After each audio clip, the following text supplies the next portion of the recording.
Welcome back to What the Flicks. I'm Gabby. I'm Harrison. Don't forget to like, subscribe, and follow us on Spotify and ring Yeah. the bell so you can get notifications on our channel. Yep. And make sure y'all comment. We be working hard on these videos. Definitely. And also so you can see our reels. You know, we post them on Instagram and well, I can't talk today, you guys. And on you know what, I'm gonna keep it going. We post them on YouTube and we post them on Instagram. Yeah. I am just, my brain is not even working today. I mean, like, I just got off work. I'm still in my Duncan uniform. I can't even, bro. It's all good. It's all good. My brain ain't working.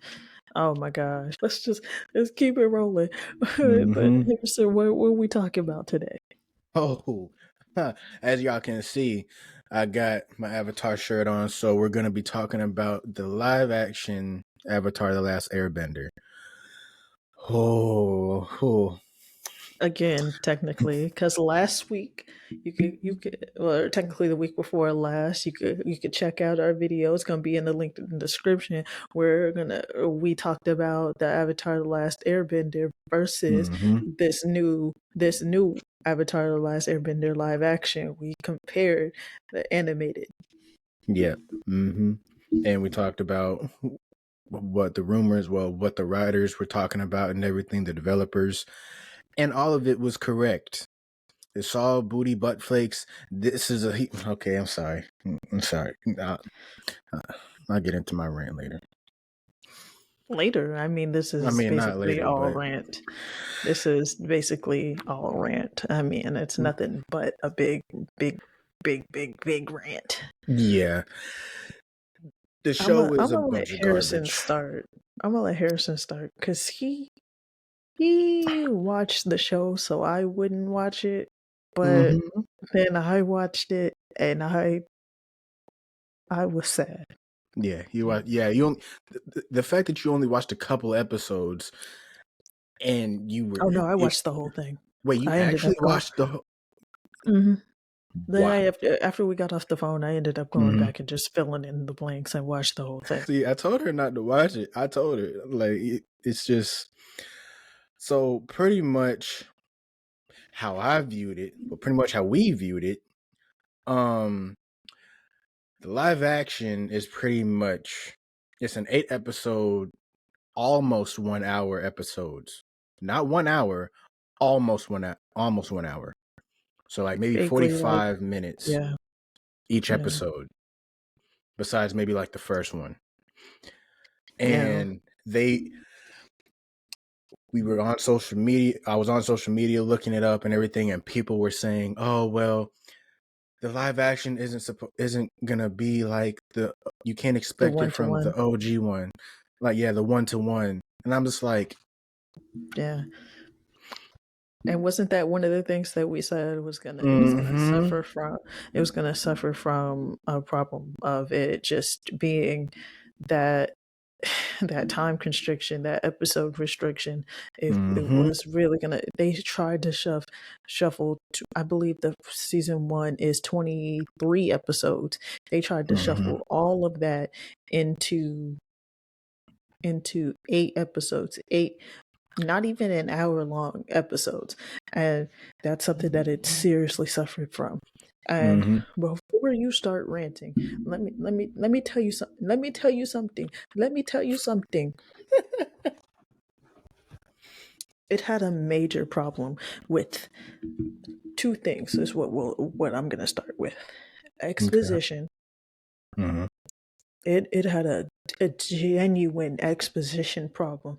They threw. I'm gonna try not to cuss as much. They threw stuff at your face. They just threw information at your face. Threw it. Now the animated version genuinely gave you a bit of exposition, but it had a way of unfolding things via story a lot. There was some times that they had to exposit, especially in the first two episodes, because I had to go back and I watched the first like 2-3 episodes, but like they did have to exposit quite a bit in the first like two episodes of the animated. Like the live action, everything is exposition, everything is told to you, everything is just there. The dialogue is exposition. Like everybody is just always talking at you. Nothing is storytelling, everything is exposition. And it's like, and by exposition, what do you mean for the people listening? exposition is a form of telling you the story, but actually telling the watcher the story instead of moving the story forward through the characters. Usually when you're watching a movie or show, the show goes forward through the characters. You know, if Harrison and I are talking, then we're casually having the story move forward through us. Yeah. If I'm talking to you, the watcher, and telling you what's happening, or what has happened in the past, or what's happening, that's exposition. You don't need to know via Pretty. me. you Yep. need to you need to know via what's happening in the story. Exactly. Like pretty much they're spoon feeding the audience versus actually making the audience have some type of brain capacity to actually form their opinions and the character's opinions rather than spoon feeding it to you on a silver platter. Yeah, yeah. Being able to process what's happening and understand that your audience isn't dumb, you know, just it's not only degrading, but it's not good writing. And the other problem that it had was, of course, the time constraint, but it tried to go in, it tried to go in versus how the show went in a, it did went kind of like all over the place. The live action tried to take that and go in a linear form. Yeah. It tried to go take those events and go in a chronological order, and it didn't work. It didn't Yeah. work. Not even chronological. Like Yes, it it did. will. It took the timeline and it went. It was trying to give you those events in order. Oh well, If you yeah, watch the yeah, video about it, it took all of those events and they put it in order, and it didn't work. yeah. And they It mixed it, didn't work. and they tried to mix in like stuff from season 2 into this season, and That's it's what I'm just like, saying. That's yeah, chronologically.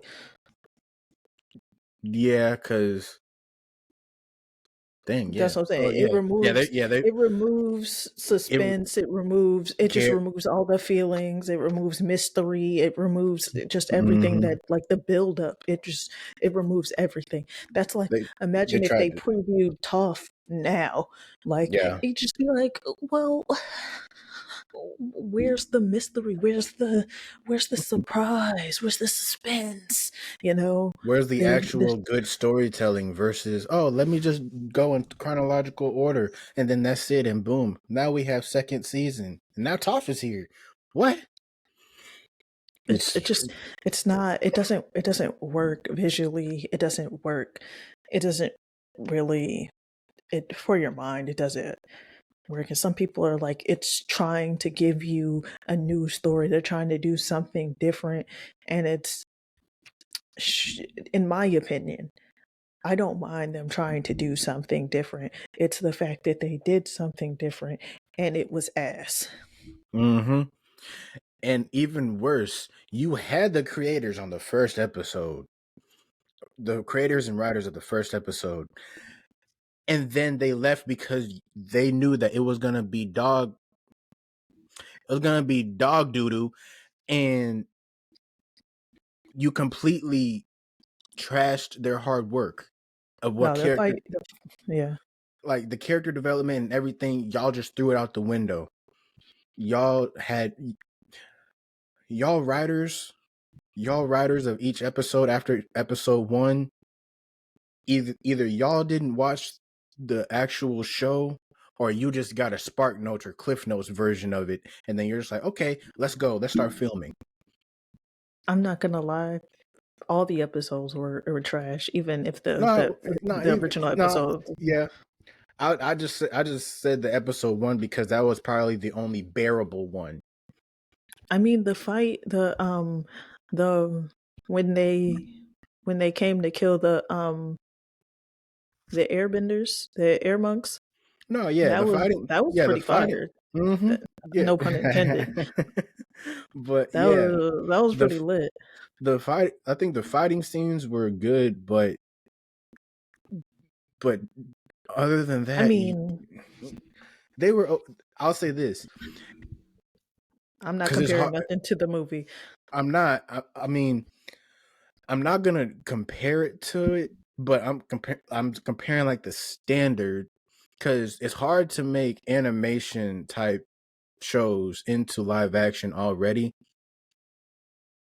I'm still saying the show is dog crap, but it's hard to make an animation into a live action for all the type of different ways that they animated stuff back then, in the OG Avatar.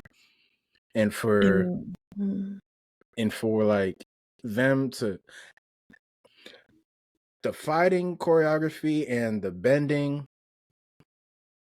was better in the show Definitely. than the movie.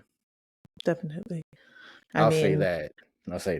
I mean, I definitely. I mean, the fact that they had to bend out of the firebenders had to bend out of something, and it's like that defeats the whole point of like firebenders who could bend out of the No, air. when they did this shit, yeah, this pissed me off when they were just like, oh yeah, now I got fired. No, you're supposed to just come out of thin air from it, bro. And then that one scene, the forbidden scene with the rocks, the pebbles, the forbidden scene. Oh, we got a lot to talk to y'all about. forbidden scene. Okay. I'm not even gonna. We're gonna get into that later in the I'm not even gonna episode. talk about that again. No, no, thank you. I had there's just so much, y'all. So much trash, so much garbage in this show. It's ridiculous. So there was this tweet, right? And it was a good tweet. The creators made a mistake when describing the show to be more mature, like Game of Thrones, instead of mature like Lord of the Rings. And that was a great. I know you've never seen Lord of the Rings, but it was a great take.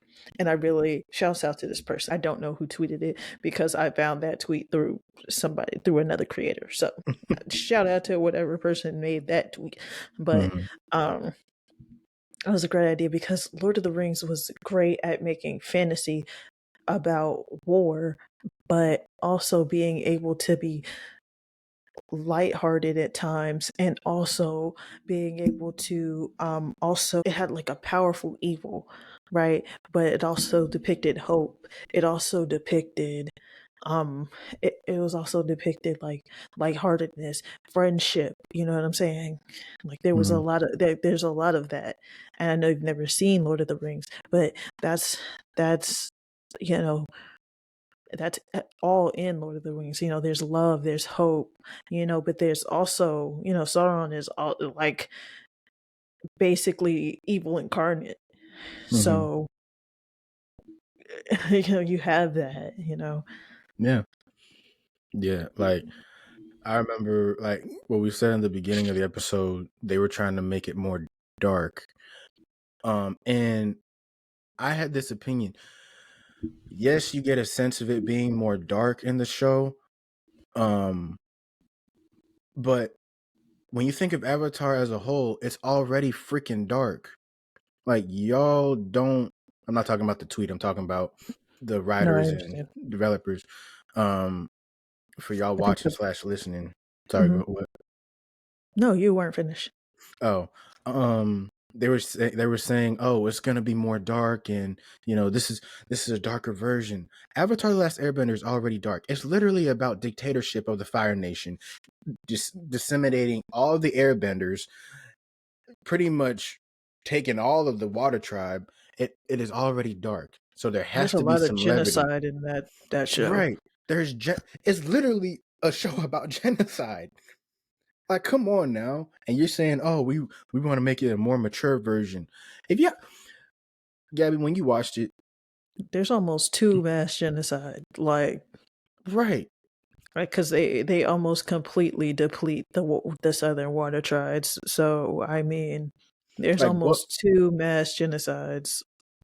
like So yeah, like how can y'all say, oh, we're trying to make it more dark? It's already dark. It's literally about teenagers growing up in a freaking dictatorship, genocidal um country, or however you want to call it.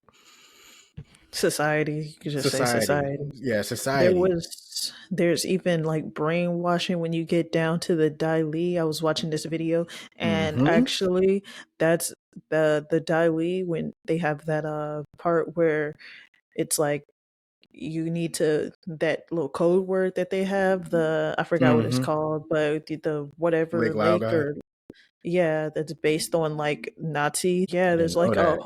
I didn't know there's that. like a whole like thing. It's based on like Nazi brainwashing thing. Like there's a whole, I gotta find the link to that video, but there's And a and whole, it's a whole thing. and that's why the Like, OG show is that it's that guy. It's that mother, you know what, because they went in with the different types of intentions and the meanings of they thought out every single detail. That's why that show was perfect. And for y'all to do this, like, exactly, like it was genuinely, it was genuinely well thought out, and the thing that made the show good and was able to air was the juxtaposing all of that darkness with the lightheartedness of Aang being a child. All of these are kids, you know. mm-hmm. Toph was originally supposed to be like a 16-year-old boy, but they decided to go with a 12-year-old girl. You know what I'm saying? Like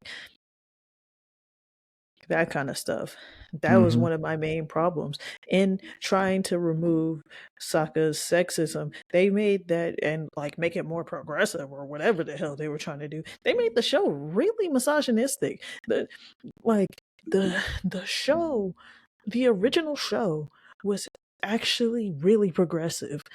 It was like, y'all got to think about it. They had a blind girl who was pretty much the strongest bender. You had Sokka sexism, but wasn't a sexism to where it was deliberate. It was because his father went out to war to go fight uh evil, the Fire Nation, and he had to become the leader of the tribe.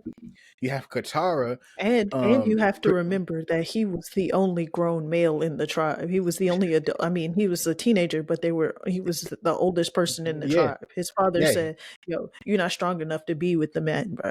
Mm-hmm. So he has to look over all the women and the younger males who are Yeah. just little boys. Exactly.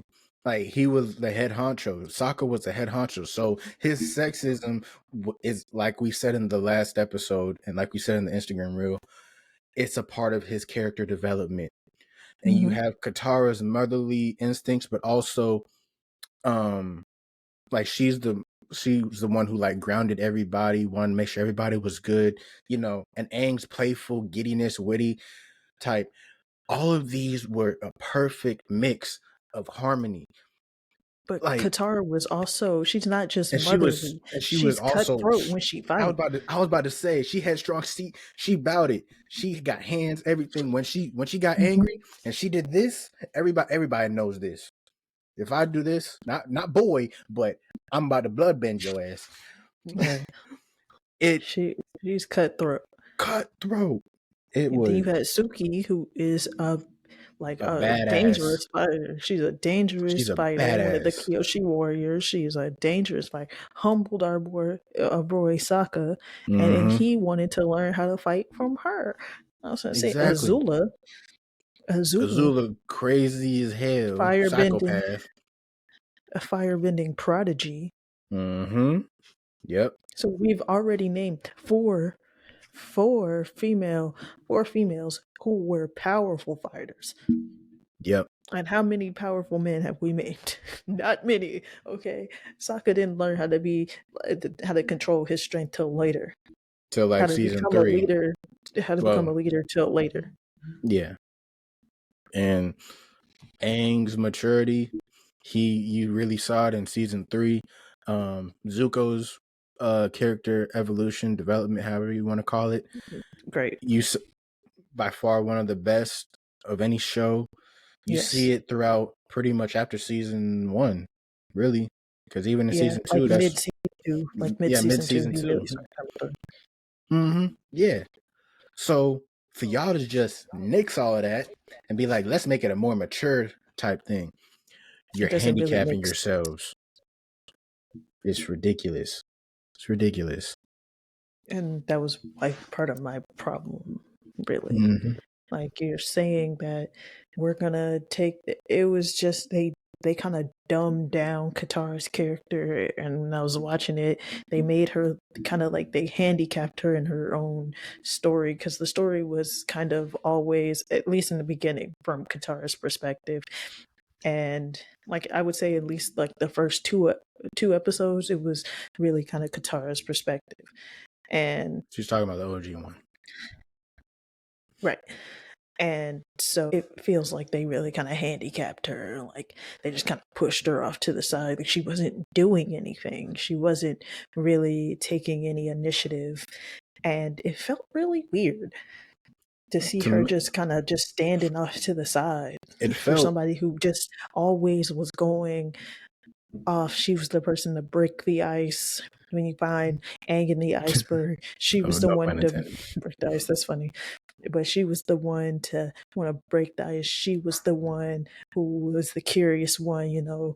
It was weird to see her not Dumbed down. engaging. They dumbed It, down her character. yeah.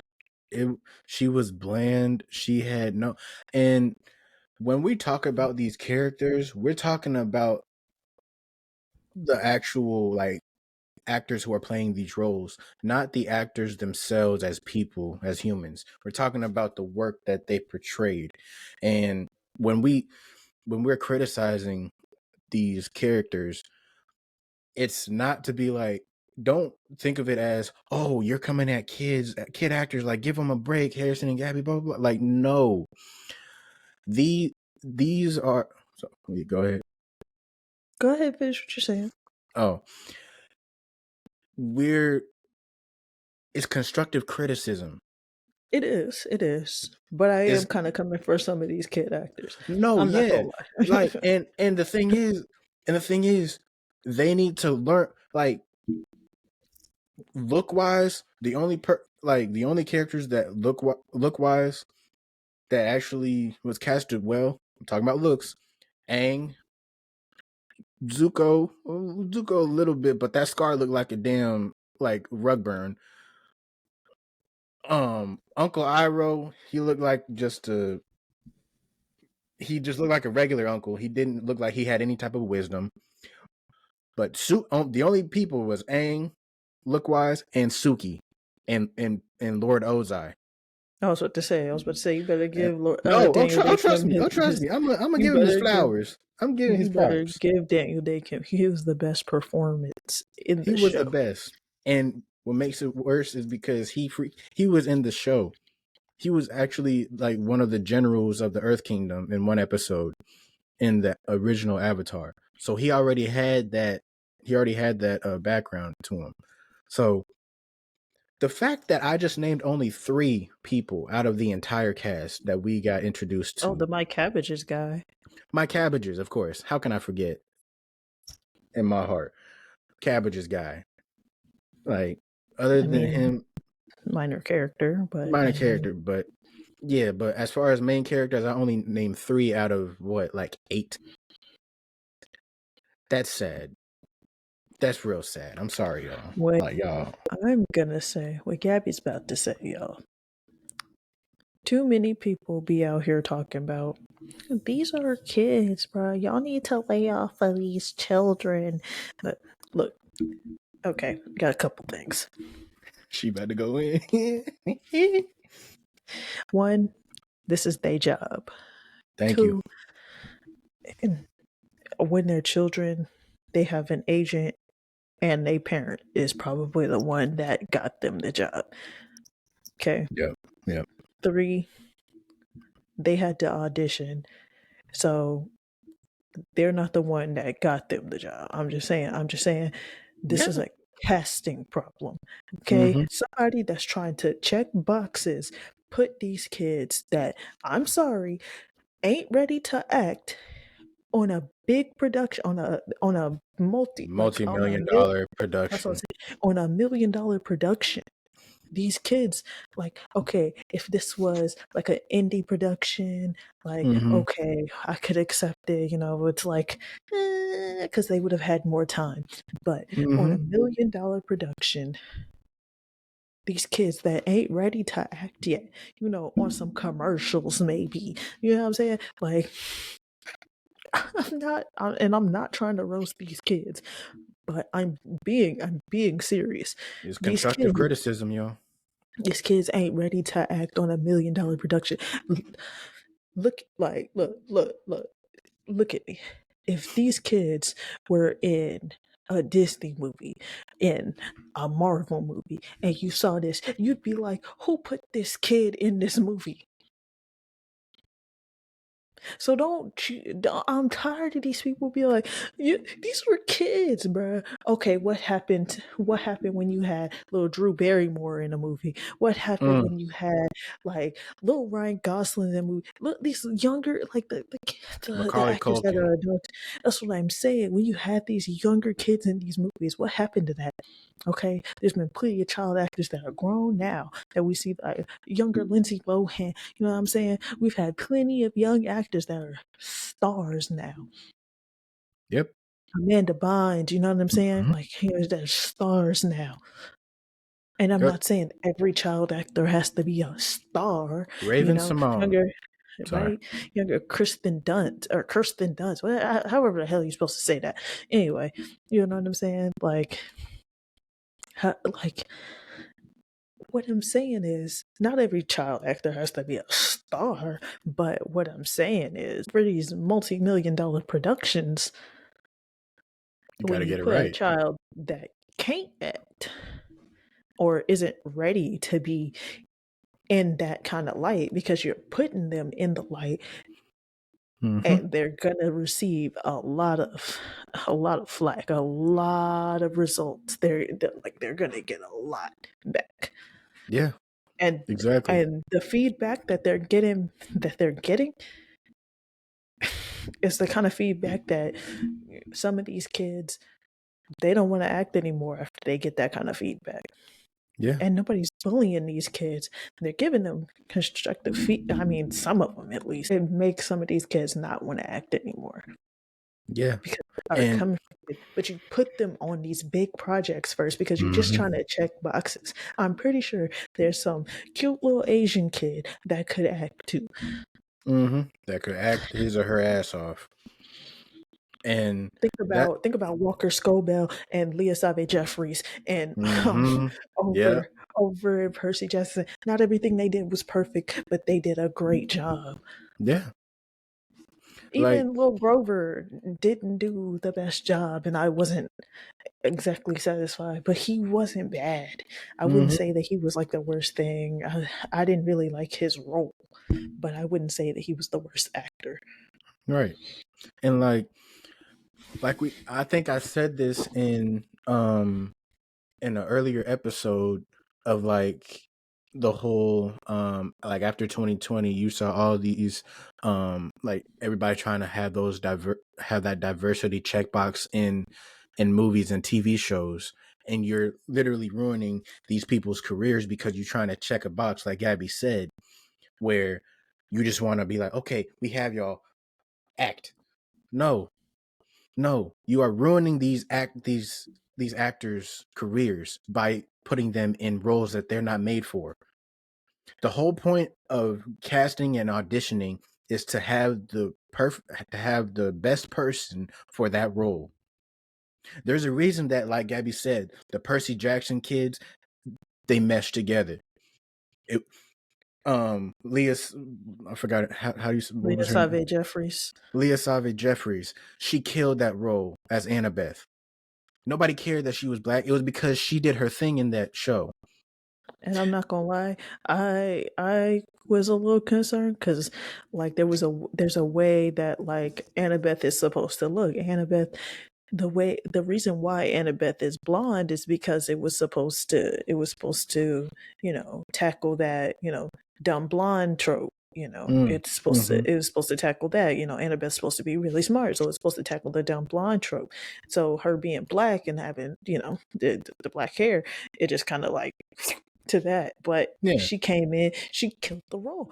I ain't care after that. I ain't care. exactly. And sometimes y'all ain't ready. Let's just keep it 100. Y'all, sometimes you're not ready to be in a multi-million-dollar production. This isn't just, like she said, indie film. This is a multi-million-dollar production. This is literally the live action of one of the greatest shows of all time, and you're putting it on these kid actors' shoulders where they don't have that type of experience. They don't convey the characters. They don't portray the characters right.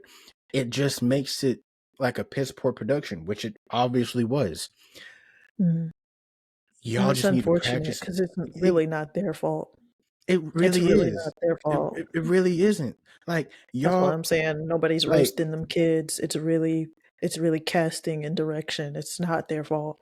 exactly. It's really only casting, directing, and it's only casting, directing, and writing. Like Oh yeah, writing is a big factor. y'all did a disservice to these kids. Now the people who were like 19, 20, they're Now not them kids. adults, Those are them adults. adults Like Qatar, like the General girl Zhao, General Zhao was not menacing at all. Like he throw him wasn't. away. Throw General him away. Zhao, like what?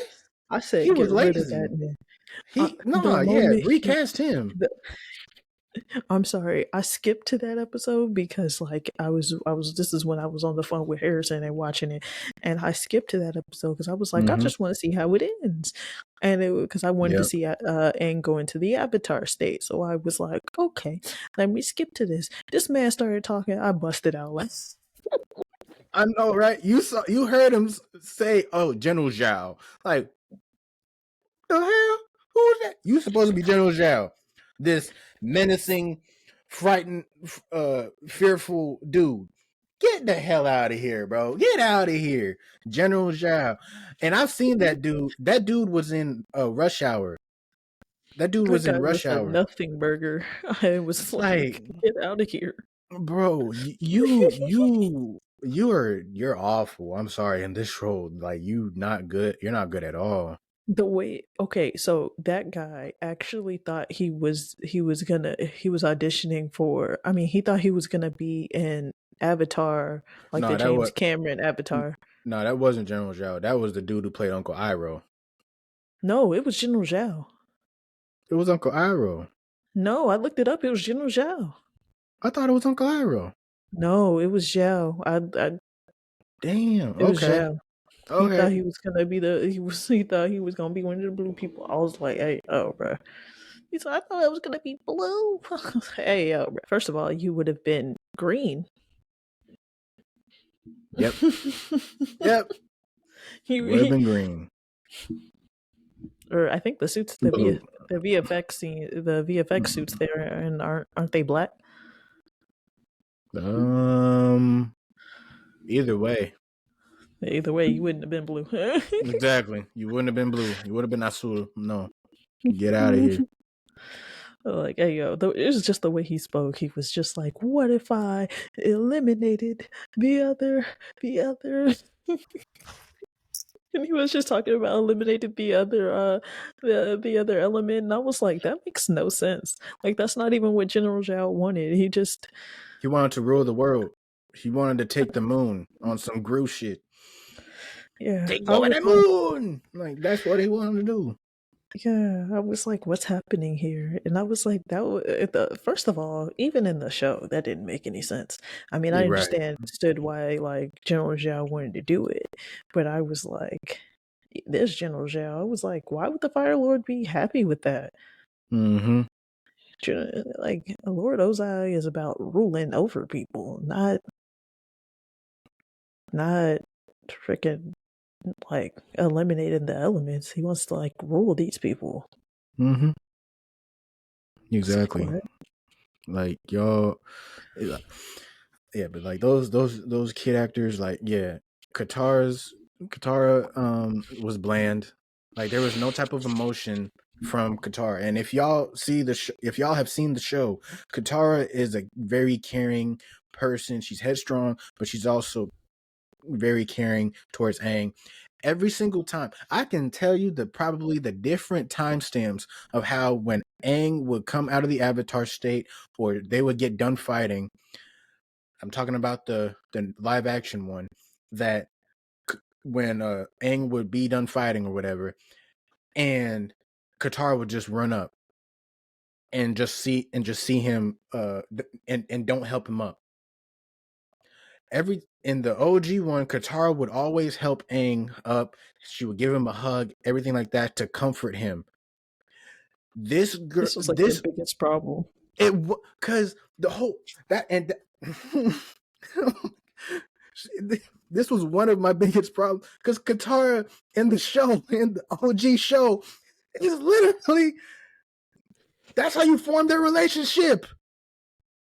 That's how you form their relationship. You see how Katara helps Aang. You see how Aang gives Oh, they're Katara. not trying to form their relationship in this season. They're That's not like trying, literally a right. note.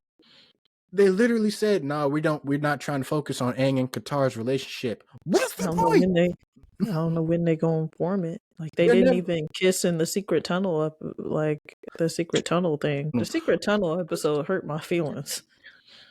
I, I'll get into that after this one. But yeah, Katara, like the girl who played Katara, like she was trying to get Aang out of the Avatar state and saying, Aang, stop, please, I need you, Aang, I don't stop. think she said that many words.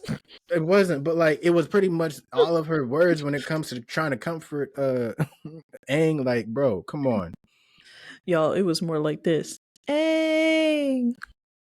Aang, Aang! stop. No, not even a stop. It was maybe like three Aang's, and then it was like a well, I don't think he coming down, so I could. Right. I need you. You're my family.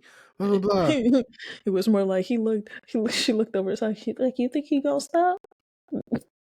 Right. We're your family now. Think he heard me? Right. Like, and you have that cliche one teardrop. Come on now. Come on now. Let's be for real, y'all. Let's be for real. Y'all can't tell me that wasn't a bad performance. And the fact that they made Katara learn how to waterbend from the scrolls already, because they were trying to mash in a whole bunch of side missions. They Terrible. done brought in Jet early. Right. I'm sorry. Look. Costume design. Let me hop into this before you get to the scrolls. Okay. Costume. I'm sorry, y'all. We gonna bounce all over the place. We're not really gonna go episodically, since they didn't want to go episodically. And I'll tell y'all who wrote every single episode probably in towards the end. So, but go ahead. So costume design. It was overall like I've seen a complaint that it looked like too cartoony. I don't think that was really a problem. I think Mm-hmm. that like going cartoony was it was actually a good choice, you know. Mm-hmm. it balances better, especially because they wanted to go darker with the themes. I thought that that was a better choice for them to go closer to the cartoon. Like I thought that Mm-hmm. that was actually going to be a wise choice, although some of the costume looked awful. Aang's outfit looked good. Yeah. Sokka's looked all right. Yeah. Boomy's was close to all right. UA's looked okay. Most of the water tribes looked okay. Yeah, it looks Uh, solid. Pretty much the Fire Nation was pretty good. Like I said, Yeah. most of the costume design was good. Sokka's necklace was awful, and I wanted him to take it off. Uh, Yeah, what was that I freaking puka shell necklace, man? What the that hell? wasn't even a puka shell. No, I That know it was a wasn't. puka choker. That was a puka choker, and I was like, take it off, take that For off, sir. real. And um, freaking Katara's signature necklace, her mother's Mm-hmm. necklace, or Yeah. no, her grand's necklace. Mm-hmm. I needed her to take that off. I needed her to take it off. I needed her to take it off and burn it. To the ground.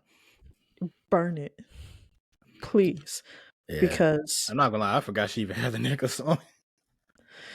it was awful. It looked like she had a shark tooth around her neck. I was like, what in the world is that? Like her that necklace that she had around her neck was her favorite thing. Like she never took that off. Like Mm-hmm. she her Yeah. that was her mother's necklace, right? Like or like her Yeah. grandmother gave Well, her that her mother that necklace. yeah, her mom had the necklace and then her grand gave it to Grand her. gave right because like it was a whole thing in the Northern Water Tribe that they didn't even acknowledge, which actually made me mad because it was a whole thing with Master Paku that they skipped over, and I was like, Haku was ass in this sorry, go ahead. Keep going. we're not gonna talk about Tomato Paku, uh, More like peach.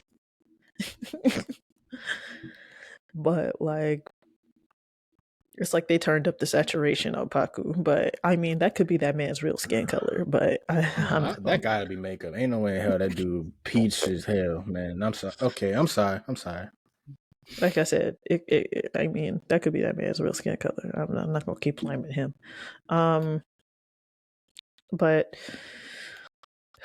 the like I said, Katara's one of her like key, one of like her key costume designs, and like they messed that up somehow. I mean, it's just a little. It's like a little gem. It's not even a gem. It's like a little circle blue thing, and like a ribbon, a blue ribbon. Mm-hmm. And somehow they just messed that up. They put this Yep. little white shell tooth looking thingy around her neck, and I was like, what is that? Why does it look so awful? Yeah. They Yeah. didn't have to try hard for the necklace. They really They, didn't. they could have put like some ribbon and like a little blue disc, Mm. because that's all it really is. It's a little blue disc with like With some some waves carvings on it. on it, some paint on it, and there you go. It's Yep. not hard. It That really was isn't. not the hard part. Earth Kingdom costumes were good too. They were pretty good. Yeah. Um, but yeah. I really like Um, the Fire Lord's outfit. yeah. They were really. It Oh, was really oh, good. was swaggy. Mm-hmm. On point. Yeah. But yeah, Like I said, Qatar. I didn't hate everything about the show, but there was some things that I especially hated, which Yeah. was yes, I have Yeah. named most things. Yeah. Um, To me, what I did like was, since we're talking about things we liked, I liked some of the fighting scenes. Bending was it was solid. It was solid for 75-80% of it. It wasn't bad. Waterbending was but Exactly. Water bending. I don't know how they still get water bending wrong. Maybe it's because of how like it's hard to animate and like CGI it. I don't know. I guess it's hard to animate water, but hey. yeah. Well, it's so weird because so much like photorealistic water comes out, so it's so weird that like It's so weird that like you can animate photorealistic water in a Disney movie, but you can't animate like you can't use like VFX for like water. Yeah. Yeah, it's weird. Yeah. I don't know what it is. Yeah, the bending, fighting choreography was good. I think that's really it. I think that's the only thing. Those are the only things I liked.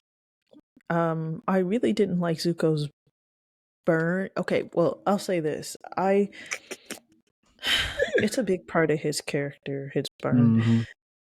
I I think that maybe they were trying to save money. I don't know, but it was a multi-million-dollar production, so I don't know why they couldn't add a little bit of prosthetics to at least the bottom part of it, because it just looked like he had like makeup over his whole eye, and his burn was like it looked like a bruise on part of it, and then it truly looked like you could see like the little Wrinkles like wrinkles of a burn on of an part of action. it. Yeah.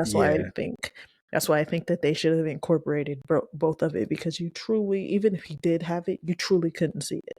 And I think that Mm-hmm. they should have at least put like a little prosthetic at the bottom, Mm-hmm. and then kind of added the makeup on it, because you really couldn't see it. It truly looked like somebody was trying to fake a bruise on their face and only put No, I makeup did on I. it. No, for real. Yeah. Looked like a rug burn. Like, Like it was. child, what are you doing? Yeah. I saw it and I kind of laughed. Like, what is that? Especially Nah. because Yeah. it went all the way over here, and I was like, stop it. Get some help. Y'all Yeah. need It to stop. was. Yeah. It. And I don't want to hear anything about they didn't have enough money. Nah, y'all had enough money. The way that y'all produced this, y'all had enough money. I don't, not from you. I'm just talking about general standpoint. I don't want to hear anybody talking about, oh, well, the budget. Nah, screw the budget. No, the way that they hyped up this show, it all should have been perfect, damn near perfect. It should have been damn near perfect the way that y'all were talking about it. And by I y'all, I'm think talking that about damn producers and everybody. I think that they had a big problem with the backgrounds. I don't know Yeah. how. I don't know how, but if you've ever seen like modeling pictures, they do this thing where after the picture is done, they retouch it.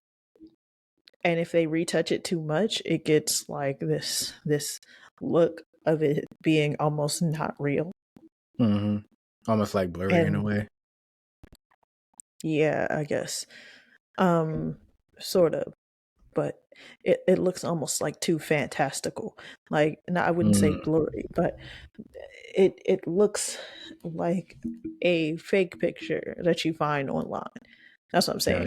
gotcha. Gotcha. It looks faked. Like, Mm-hmm. even though there's a person standing here, the background looks fake. And when they start retouching the actual model, that makes her herself kind of look also like that. You know what I'm saying? Like Mm-hmm. her face and stuff like that. Even though she has makeup on and stuff like that, it makes her look, even like her features look so smooth that it's. That's Yeah. what I'm saying. Yeah, I know what you mean. So Yeah.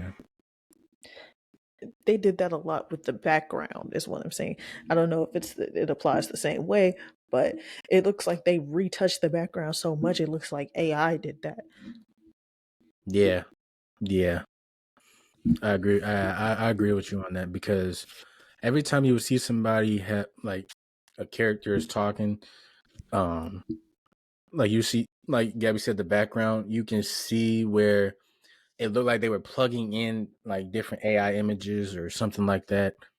Look like Um, Microsoft Office backgrounds. Look right. nasty. It was Like, it was it welcome to was weird. Microsoft 365. Yeah, like it was it Like, was it wasn't good. How they CGI wise, as far as like the different locations, like the Fire Nation, Southern Air Temple, Wolf Cove, that was actually not bad. That was actually pretty good. But yeah, backgrounds, ugh, nope. to me, because they did it, I it was hard to believe they did this stuff on location because it looked so fake. Yeah. Mm-hmm. If they did it on location, that's great. That's wonderful. But because as the camera pans out, it leaves like from close in and comes out. It the more you can see the background, the more I'm like, Why is this a this? green screen? Is this a green screen? Is somebody Yeah. opening up their laptop? Like, Not gonna lie. Actually, it was because I even saw footage of of Aang flying on his glider, and it was all green screen. well, I mean, Some for yeah, the some yeah, glider, I can imagine yeah, that the like some of glider, that would be green screen, like stuff and like also flying. yeah, Stuff yeah, like flying, of course, that would be green mm-hmm, screen though. yeah, yeah. For safety reasons, of course, Oh that yeah, would be absolutely. Well, green yeah, screen. yeah. If y'all But not use on talking about location, that's crazy that y'all got it. That y'all uh didn't um didn't portray it well. That's the that's what whole I'm saying. point. That's the whole point of on location is so that way you can get more realistic shots. That's what I'm saying. Like a lot of Like, those, this is like a crazy. lot of those outside shots look like they were on location, Mm-hmm. Yeah. and a lot of that looks like it would be hard to be a set. Mm-hmm. But Yeah. hey, what did I know? But it looks like on location type stuff. Yeah. Yeah. Maybe the Sometimes Northern Water Tribe would be like a set, but like I was about that's to the say most set like, looking one. That's the most set looking one. But mm-hmm. because the Northern Water Tribe is in the North Pole, Mm-hmm. to set that up. Um, Yeah. the Northern and Southern Water Tribes are the North and South Pole, but they were the most set looking ones, and man, they were the most set looking ones. But the rest of the locations definitely looked like they were shot on. And when we say on location, I mean like there is no actual set. They're actually in a place, whether it's like they went to China or they went to um even if they went to Scotland. Colorado, even if they went to Yeah. Colorado, they went to an Mm-hmm. actual place rather Yeah. than making a set, building it around the location in the movie. Yeah. Some of the major changes that they made in the show just weren't really flattering to the characters, and that's like one of my next choices that I wasn't really Vibing with. Um, they deconstructed a lot of characters in favor of trying to make them seem more complex, and so they made them less complex.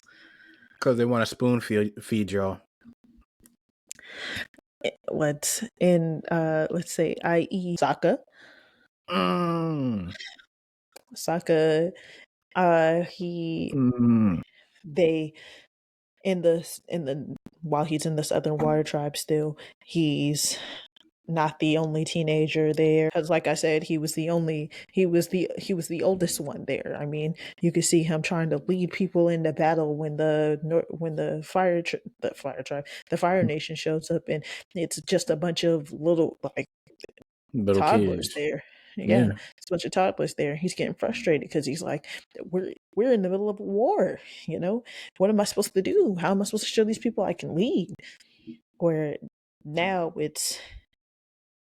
he's there with a bunch of his other teenage boys that he can, work with. That Mm-hmm. wasn't his, original struggle. And having them be like around his age takes away from him actually being the leader, even though the way the dialogue was set up, he was supposed to be like the captain or like the head. He was already the head honcho of the tribe in the OG show, and the fact that y'all want to make him even more of a leader to take away from his sexism, because that's what I got from like everybody being his age was like, I mean, not everybody, but some people were his age was like, yeah, I have my peers here, and it takes away from his character of the whole point of Sokka being a leader is his dad left and the rest of them were toddlers, like Gabby said. It was an overcompensation thing. He was Yeah. trying to, before his dad left, he was basically saying that he wasn't fit to lead. And now Right. his dad, and now he's just trying to get his dad's approval. Now that his dad's gone, he Mm-hmm. wants to show his dad that he can be a leader. Yeah. It overcompensation of nothingness. Exactly. Freaking stupid. It just undermines his character. Then you have Azula, which I'm sorry, but her actress. I'm sorry to this actor. I'm sorry. She was adorable. She was a cutie pie, and I'm sorry, but Azula isn't supposed to be. I mean, Azula is attractive girl, but she's not supposed to be. I want to pinch your cheeks, adorable. Exactly. Azula She's supposed to be threatening, cutthroat. Like literally I'm bone supposed to be like, chilling. it's one of those. I'm supposed to be like, she was like an attract. She was attractive. Yes, I'm aware this is a drawing, but yes, like that's the design. She's supposed to be like a She's cute supposed to. girl, but Yeah. she's not supposed to be. Oh, look how Oh, cute she is! I'm Like about to that's how say Aang is. It's supposed to be like, oh, you're a cute guy, but like you're exactly. like it was like Azula is supposed to be a crazy, psychotic, bone chilling character. The But whole I'm talking about on first glance. I'm just talking about first glance. yeah. Yeah, Yeah. she's just supposed to. Looks I haven't wise, even gotten there yet. looks wise, she was not casted well. Yeah, that's what I'm saying. Like so far, I'm just like, I just didn't find her threatening. Like if you look at Azula, like in the animation, she is threatening. She always has that kind of that glare, like that glare. Like she's very threatening just at glance. So her having somebody presence that is can't supposed to give you freaking that, fear. yeah, having somebody even as a child, that's like how she was written. So People having forget somebody that. that can't having somebody that can't give you that is poor casting. Yeah, exactly. That's again what I'm saying with checking boxes. They didn't do a good job, and their choice to try to deepen her character was foolish It was because they dumb. want to Mm-hmm. rush. Like Harrison keeps saying, they're trying to spoon feed you. They want to rush everybody's character development, and this is what I was saying 2 weeks ago when I was talking about Sokka's character. How do you develop a character that's already been developed? You can't give a character arc to somebody who's already been developed. Okay?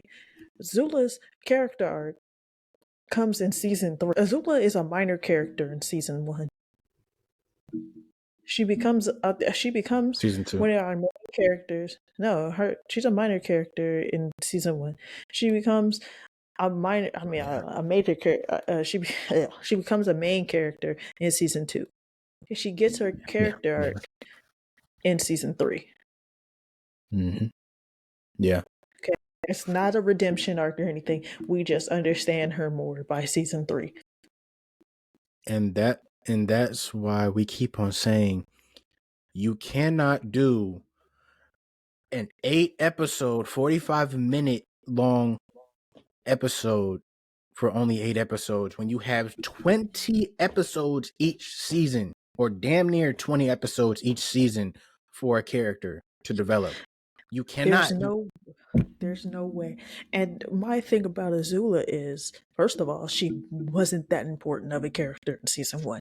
There was no reason for us to focus so much on her. You talking about all her background and stuff like that. We didn't need all that information. That was just filler, and we could have been focusing on something else. Mm-hmm. Giving us all the information, a lot of information that we were supposed to get later on, it's foolish. How do you improve upon that? How do you make it so I am learning more about this person? How do I learn more about this person? How am I surprised? How do I feel changed by this person? How does this person change? How does this person grow Yep. or regress, Yep. if you will? You're just showing me that this person is uh, like like abused or manipulated. Well, yeah, she's the daughter of this. This is during a war. She's the daughter of the person who is a psychopath, and we know this about the Fire Lord. You know what I'm saying? I don't think anybody ever thought, oh yeah, the Fire Lord's a great dad, a great father. He burned Zuko's eye. I don't think anybody's ever been thinking, Over yeah, for only disagreeing with him. father, father of the year. Ain't nobody ever been thinking that. Oh yeah, she was manipulated too. Yeah, but Well, okay, who cares? Like, and nah, and this is where it freaking gets. I get really angry and upset. Yes, the spoon feeding of them saying, "Oh, uh, Azula had got abused and manipulated," they got her and character wrong. they got her. The whole point of Azula's character, you do not see her fully break until she lost everybody that she actually cared for. When she lost May and Ty Lee, when she went pretty much insane by she couldn't she couldn't fix her hair, so she decided to cut her hair off. When she Crazy. decided to fire every single person that was defending her, and they were all like, Princess Azula, like, I'm trying to help you, and she's just like, nah, get out of here. She was That's when acting. you She see her couldn't fully trust break. anybody anymore. Exactly. That's when you see her like childhood trauma like come up. Like, And you didn't even see her cry until the final Agni Kai between her and Zuko. And Agni yes. Kai is basically just a fancy word for My like a one-on-one gosh. battle. Yes. Like, that's where you see her actual fully mental breakdown. Where you actually, the way that they captured her mentally breaking down, you finally see her as like this kid. Because mind you, all of these are kids. These are teenagers. Yeah, and And she's younger than Zuko.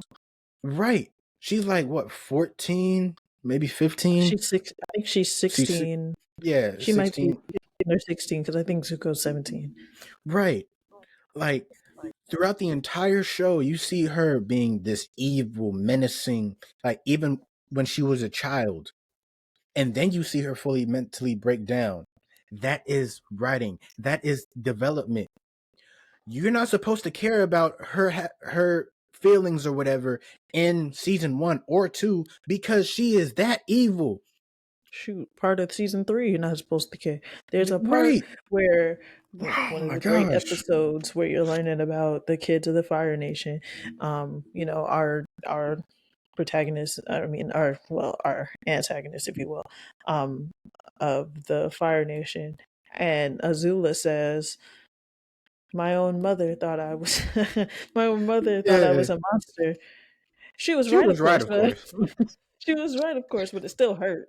And it was right because she said she was looking into the fire and she was just like, my own mother thought I was a monster. She was right, of course, but it still She hurt. was right, of It's just course, but I mean, it still hurt. Hey, she's pretty right. much saying it is what it is. Like, it's ridiculous how, I'm gonna say, how stupid some of y'all are when it comes to, oh, we're trying to uh you're pretty much making the audience sympathize for Azula. You're not supposed to sympathize for this girl at all. And it's even worse because she has a baby face. And you just want to be Yeah. like, oh, like, no. The minute you And see there's Azula, it's just yeah. Yeah. I saw her and I was like, who is this? right. There's this point where again they were at the I think it was the same episode, that beach episode, and they go to that party and you see her trying to flirt and it's like that Mm-hmm. it's their time where they humanize Azula, and you see her trying to flirt, you see her really awkward, and you see her, it's the first time where you see her really vulnerable. Yep. And they did such a good job with this because you see her vulnerable, you see her just kind of like trying to flirt, and it's really awkward, and it's just like this girl is awful at this. But you also understand that it's because she's been basically inside not the castle, but the whatever they The live in. kingdom, Um, whatever. yeah, but they're still in the Fire Kingdom when they're doing this. So I mean, like whatever they live in, um, the palace. There you go. This whole time, she's lived in a palace. She's been shut in. I mean, but she's also like a war child. She's also, fucking a. She was brought up as bred. a militarized weapon, Thank essentially. you. A military kid is basically what I was trying to say. Yeah. She's a prodigy. She's the fire prodigy. She's everything that Zuko couldn't be. She's stronger than him. She's not really been around boys. She's not really. That's not what she's good at. So she came off aggressive to him, and when he kissed her, she was like, yes, together we'll be the strongest couple in the world, and she And just she started shot using fire through flame, her hands. and he was just like, oh my gosh. And he was That just like, animation was oh perfect. my He was gosh, like, oh my gosh, I actually love that scene. And it's yeah. just like, you're not getting that from the live action, because of course that's season 3, but you're not going to get that because they're making you want to empathize with her early on, because first of all, they're getting her characterization wrong, because she's a prodigy and they're making it seem like she wasn't as good as she was, and it's like, no, she was a prodigy from a young age, and Ozai knew that. Ozai favored Azula the entire time, even when they were kids. And I'm not even, I mean, they're kids, but like when they were like pretty much babies, like Azula was pretty much his right hand man, like when it comes to his children. He didn't Like give a damn about Zuko. he even showed her off to what was the grandpa? The grandpa was not Sosen, but he was see Somebody. he died too early. Grandpa was It doesn't matter his name. Roku. No, not No, Roku. no. That was the Avatar. Yeah. That was the other Avatar. Yeah, it was Because yeah, Sozin's son or something like that. Right? Either way, there's too many Fire Lords. either way, Ozai pretty much showed his father, Azula and Zuko's grandfather, like, hey, see what my daughter can do. And Azula pretty much aced the test. And then Zuko came and he I want to show mine. right. Failed. And then failed epically. And then his mom came up and then, comfort him and whatnot. Mama likes Zuko better. Right. Like Mama Azula, gets even crazy in said. Azula. Yeah. So Azula is, and the fact that they made the whole like trying to sympathize for Azula when Ozai, Lord Ozai is of course Azula and Zuko's father, telling Azula pretty much stop sucking up to me when he was giving Zuko praise. Oh, why in the hell is Ozai giving Zuko any type of freaking praise? Why? I'm looking dead in the camera. Why in the ever living is Ozai giving Zuko praise? Ozai does not like Zuko at all. He sent him on the mission to find the Avatar because it was a lost cause. Nobody has seen the Avatar for 100 years. Ozai couldn't even find the Avatar, so he sent him on the journey to find the Avatar. Like no Because one he knew has he seen wouldn't come back. If you watch the first episode of the animated one, they were on the boat, and that was when they saw the little beam of light, and Zuko was like, "That has to be it. That was a powerful beam of light." And Iroh was like, "I don't know, bro. Don't I don't think get that's your hopes up, man." hopes up." And because he was like, "Look, your grandfather, your father, and now your father sent you to do this. Like, I don't think that's like this has been a long quest." Your father sent you to do this because he and your grandfather have been looking for the Avatar for a long time. Mind you, at that time, it was like 2 or 3 years in, or 2 years in, I believe, that he was at sea. So for And he him, said, look, like the last few times we looked, it was not really anything. So don't get your hopes up. right? Like, Oh, he was right this time, but that's not the point. Iroh's point was this quest was for not. He sent you on this quest to get you out of the way. yeah. And it's said in the original show that he got banished too. On top of Yes. him going on the voyage to find the Avatar, he got banished. So that's two things where you're just like, huh? In what world would Ozai be like, you know what? I'm banishing my son, and I'm also going to send him on an impossible journey, so that way he can pretty much never come back home. Yeah, that's a And good the only father reason figure. right, and the only way he could get his honor back is to find the Avatar who nobody, not even I or my grandfather, I mean, or my father could find. And it's been 100 years, a And hundred this is years, a after I birthed my century, son. right? A century, and it was so freaky. It was y'all. It was idiotic. It was Ozai is cutthroat. The whole point of the Fire Nation is that they are cutthroat. The only person who is different is Iroh and Zuko.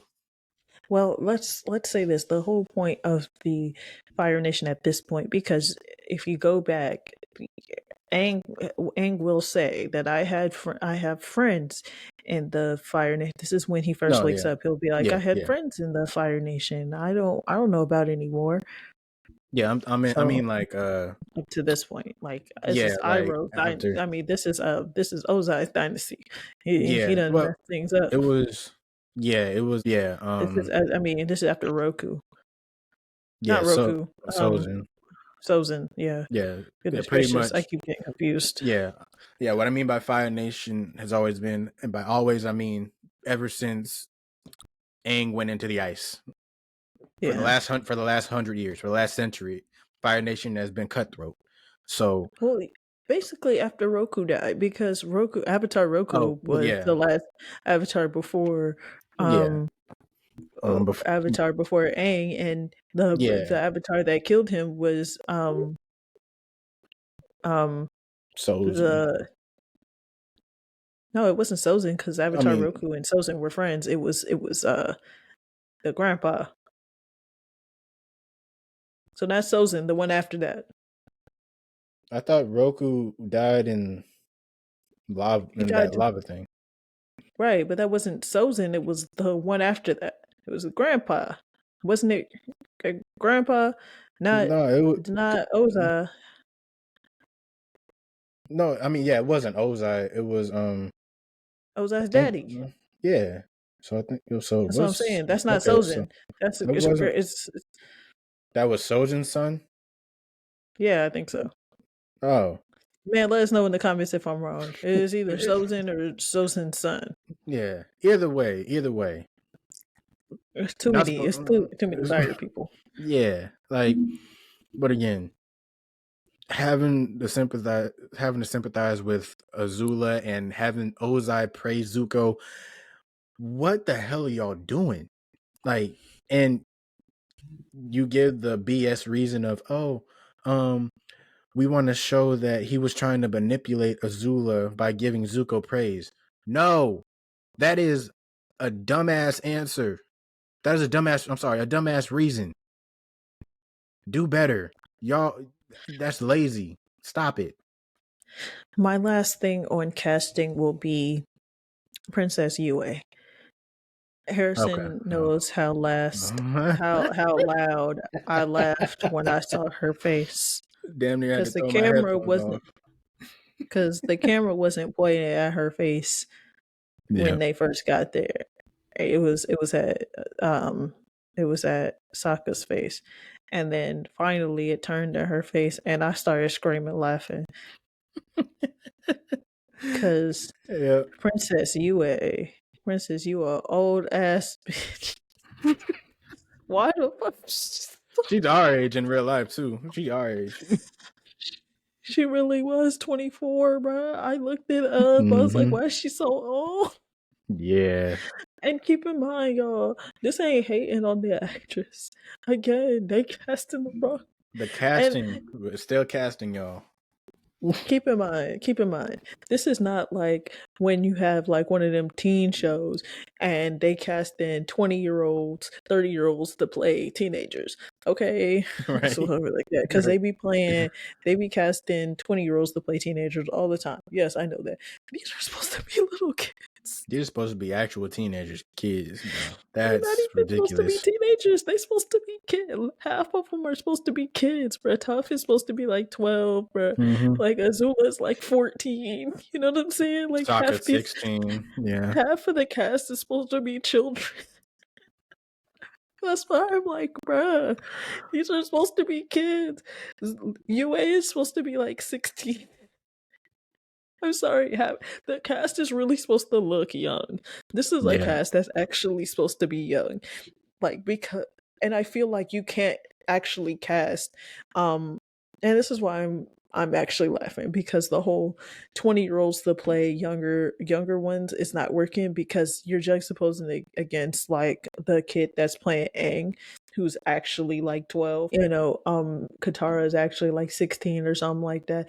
Half of your cast is actually young, and then you're actually throwing in some 20-year-olds in there. It's not working At all. you should probably just cast a younger cast because the whole half young, half they're almost 30 ain't working. It ain't working because it was At all. noticeable, and I was like, now if all of the cast was that old, I would have been like, whatever, bruh. It would have been like some random regular teen show where everybody is almost 30. Mm-hmm. And I can Ridiculous. say that now because I'm almost 26. So, Right. like, but yo, Yeah. I just it was weird, and I was just like, why does she look so old compared to everybody else? Like, Yeah. I was like it was noticeable, like, and The her wig. wig was awful. I was about to say her wig was terrible. It Like looked like that's one that thing. episode of SpongeBob where he found that old timey wig. It was really standing up on her head like that. I was like, there's some really bad wigs in this. Bro, Oh shoot. Jet had a trash wig, bro. That shit was sitting I on don't his think head that. like. I don't think that was a wig, Abby. No, that was a wig. You know how I could tell? How? Because part of it was sitting on his head like. No, yeah. You're right. You're right. You're right. That's how I know it was a wig. No, yeah, that's funny. That man looked That's like funny. I chimed in with a haven't you people ever heard of? Shut up. like, Shut up. and tonight will be the night that I will fall for Over you. you. We fall for Like you. every time he walked on the screen, like, I wanted to like revoke my book. I'm not emo anymore. Like I was like, bro, yeah, I feel it, bro. Yeah, it was yeah. Like, dang, I can't get that image out of my head about SpongeBob and the wig. This is so freaking true. No. Like I don't know what they were trying to do with UA's character. I don't even know. I can't even Yeah. speak too much on her. Well, what I will say is that I think I don't really okay because her character was confusing to me. Did they age her up in the show or not? Cause like Talking about the in this or in the live yeah, action? in the live action, like or not because in the dialogue Sokka had with her used to be fiance, so she was in a arranged marriage, right? And Sokka's talking to her, I mean him, and he's like, yeah, I like her. And he's like, yeah, we used to be engaged. And he was like, yeah, well, yeah, we used to be in an arranged marriage, but she broke it off, which is not something I knew you could do if you're in an arranged marriage, but okay. Let alone at Because 16. right? Like, if somebody's forcing you into the arrangement, I didn't know, like, you could break it up, but whatever. Kudos to her. Yeah. Right. It was like, but at the age of but when we were 16, she broke it off, which was the age that they were supposed to be in the show. I think she was supposed to be like 16 or 17, something like that. Yeah, because in the show she was already married. I think they were going to be married yeah, later. fiance, yeah. Mm-hmm. Right. They were, yeah. So I'm like, so how old are they? Yeah, I think, now that That's what I'm saying. So did they age her up in the show? Yeah. So she's so she would probably, even though in real life she's like our age, she's at least 18. So I'm saying, at the age of 16, I was like, and they both look like they could be 18 or something like that. So no, they didn't. Okay. I put that in quote because homegirl looked it. She looked like she over 20. Yeah, I'm sorry to my girl, but she looked over 20. Yeah. That's one thing the movie got right when it comes to casting. They casted Yue right in the movie.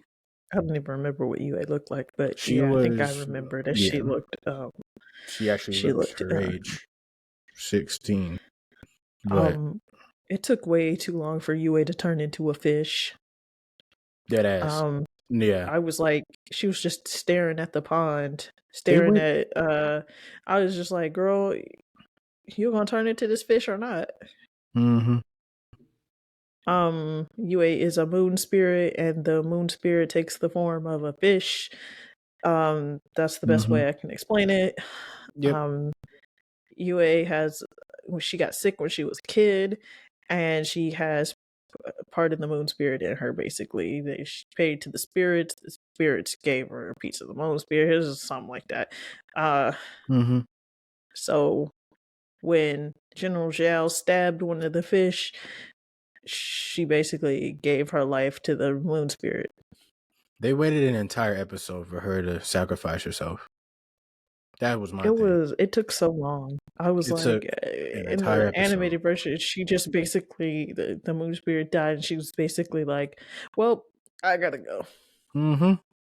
Like, there was no, she didn't even kiss Sokka as the moon spirit. I said, She did. No, she didn't.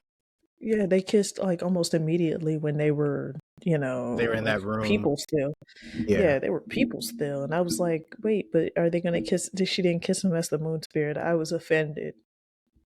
I'm not gonna lie, y'all. At that point, I was just, I was just saying, just keep it going, because I was offended. watching. I was binging that. Travesty. I personally was offended that he didn't get the kiss as the moon spirit. She could have at least kissed him on the cheek or something, but I was offended about the moon spirit thing. Yeah. My girlfriend turned into the moon. That's rough, buddy. Yeah, the meme. Yeah.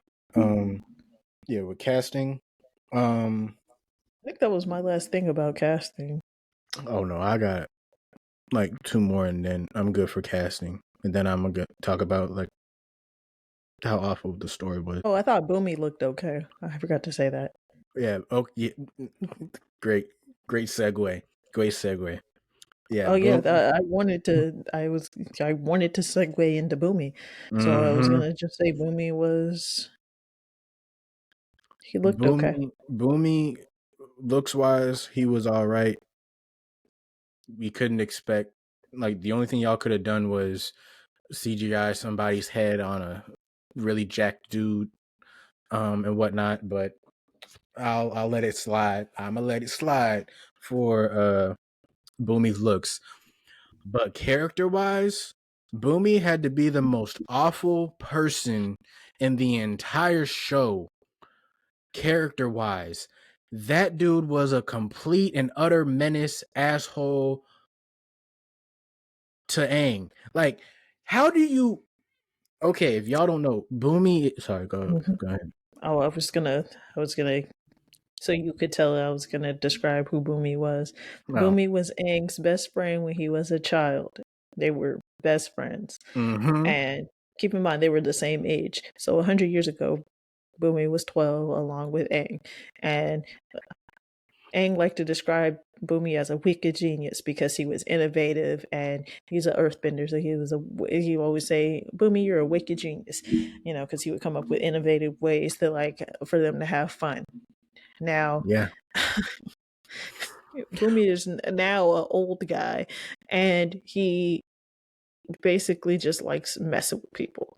That's it. Yeah. He's just a kooky old dude who likes messing Mm-hmm. with people. He's No a he, harm, no foul. He just likes messing with people. He's just a weird old guy. he's a lovable, like quirky old dude that you be like, hey, where's Boomy at? Yeah. Like that's Where's the Jimmy John that's down the street? You know what I'm saying? It's that right, guy. right. Like, but then you make him be an utter asshole. He's literally a crotchety old man in this show.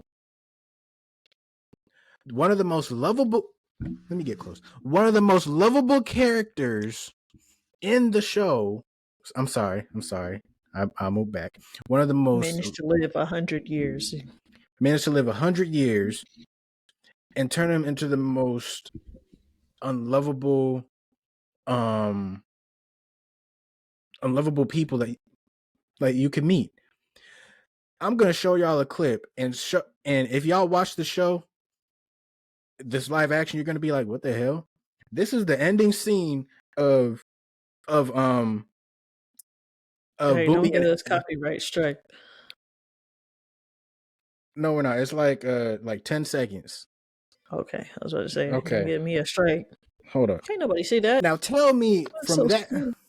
from that little clip where he runs to Boomy. In what way does that describe an asshole, or does that describe a mean person, mean spirited person? He kept on blaming Aang for not being there. And that kept happening in the show. It was really distasteful. Like All the Aang, people, Aang naturally felt guilty for running away and that kind of thing. Like that was Aang's personal problem. Aang felt guilty for running away from after he found out he was the Avatar. Aang felt guilty. He he felt guilty. That was his guilt. You know, 100 exactly. years passed and so much devastation happened. That was Aang's guilt. And to have this show, even though it's supposed to be darker, having everyone throw it in his face constantly. This is still like a 12-year-old kid. It's awful, honestly. It's Yeah. just everybody's always throwing it in his face. You've been gone all this time. You've been gone. Look at all the devastation. Look at all of this. This is all your fault. Like, dang, And bruh, one dang. and one of the most love and one of the his best friend from his childhood is saying this to him.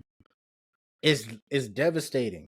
It's it's like if I disappear for freaking 50 years or whatever, and yeah, I know, this is gonna make her mad, but it's just I disappear for 50 years, and then I come back, and it's like Gabby is blaming me for everything that's happened since then, since I've been gone.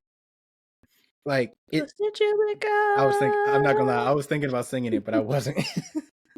Like it would be heartbreaking to me. Like, why would you make his best friend blame Aang for everything? Literally everything. Because it's bad enough. I'm not gonna lie. This is one of the things I didn't like about Aang's character. He kept on saying, "This is all my fault. This is all my fault. This is all my fault." It was getting too redundant. I get that he was blaming himself, but like I said, the spoon feeding of him saying that rather than just showing it on his face, that's another casting issue. But that's besides I the don't think that point. was the casting problem. That was It, more, I think that was I, more direction. I mean, yeah, direction, yeah. Um, yeah, Boomy was just he was unlikable, and the whole point of Boomy's character is that you love him. He's quirky, he's crazy, he eats gems every now and then. Like, come on now. Like, I like eating rock candy. You're like, okay, guy. right. He's a really strong. He's old, but he's a really strong earthbender. Mm-hmm. Guy's like 112. Yeah. Like, and from the clip that I had just shown y'all, it's a complete 180 from the show, from the live action. So y'all did Boomy wrong, and it's just ridiculous. Now Okay, is that all you were gonna say? for Boomy, yeah, I was gonna talk about Suki. Great minds. Suki, on the other hand, killed Just it. like we were saying about. Okay. Oh, okay. What you didn't like her as Suki? I didn't like Suki. I didn't say I didn't like the girl as Suki. I did not like Suki. I was about to say they casted right with Suki, but the way that they portrayed her And the character, costume design was fantastic. oh yeah, the Kyoshi Warrior episode, just in general, costumes and all, fire. But especially Avatar Kyoshi. Oh my gosh, when Kyoshi showed up. Oh my gosh, that was like she was fierce. She was badass. She was fantastic. That was like one of the best parts. I was like, this is really good. That was really good. Oh, absolutely, 100%. But the way that they portrayed Suki. but like side note right there, that was another moment where they spoon fed you information, because like they were like they explained what happened with Avatar Kyoshi, and then they re-explained it, and I was like, didn't he just say that? Exactly. Yeah. They happened to explain exactly what happened with Avatar Kyoshi. And then somebody was like, well, that means, and then it re-explained it. And somebody had just said it. And I was like, yeah. It was super strange, because I was like, yeah, it was like, was no, that didn't just happen in somebody's head. No, on screen, somebody was reading. It was like it wasn't even somebody read something. It was one character said something, and then another character said the same thing. Not even as a joke. Yeah. Yeah. It wasn't even reiteration. Somebody just said the same thing another character said. I was like, oh, that's bad. not good. That's bad. One of That's the times where bad. you're just like, it's one of those things where I was like, did they do that on purpose? That's not good. It's just one of those things. But back to Suki, one of our beloved Kyoshi warriors. That was not. That's bad, man. The casting, like I said, the casting was perfect for her, but the way that they wrote her, oh my gosh, it was heartbreaking. I'm not gonna lie, in my opinion, because remember when I said the show was misogynistic. They happened and trying to make it less sexist or progressive or whatever the hell they were trying to do. They just undermined everything. Yeah, the whole point of it's funny. They were saying, "Oh, we're gonna get rid of sexism and sexist and stuff like that." Didn't but I just she say that? made her I was I was just saying it's funny how they got rid of it, but also made Suki swoon over Sokka the entire time. That was awful. Like the minute that they got into the room and talking to Aang and Katara and Sokka, she was looking at him and had she might as well have had those hard eyes on her. Like, what? It was honestly like cringy. It was disgusting, man. Like she barely taught him any fighting stuff, because she was so busy flirting with him. Yeah, she didn't teach him anything. Like, the episode's supposed to be about Sokka getting humbled, learning how to fight from a woman, understanding that women can fight too. Understand, like breaking down the barriers of gender roles for him. Yes, if you think about it, this show came out in what, Oh Like wait. this is season 1, so this was like 08. Yeah, I was going to say. So that's really progressive for back then. Like Mm-hmm. for the show to be doing like kind of like a progressive thing, like the progressive female. We weren't doing that yet. We weren't Mm-hmm. doing, like I said, like progressive media and children's media. Facts.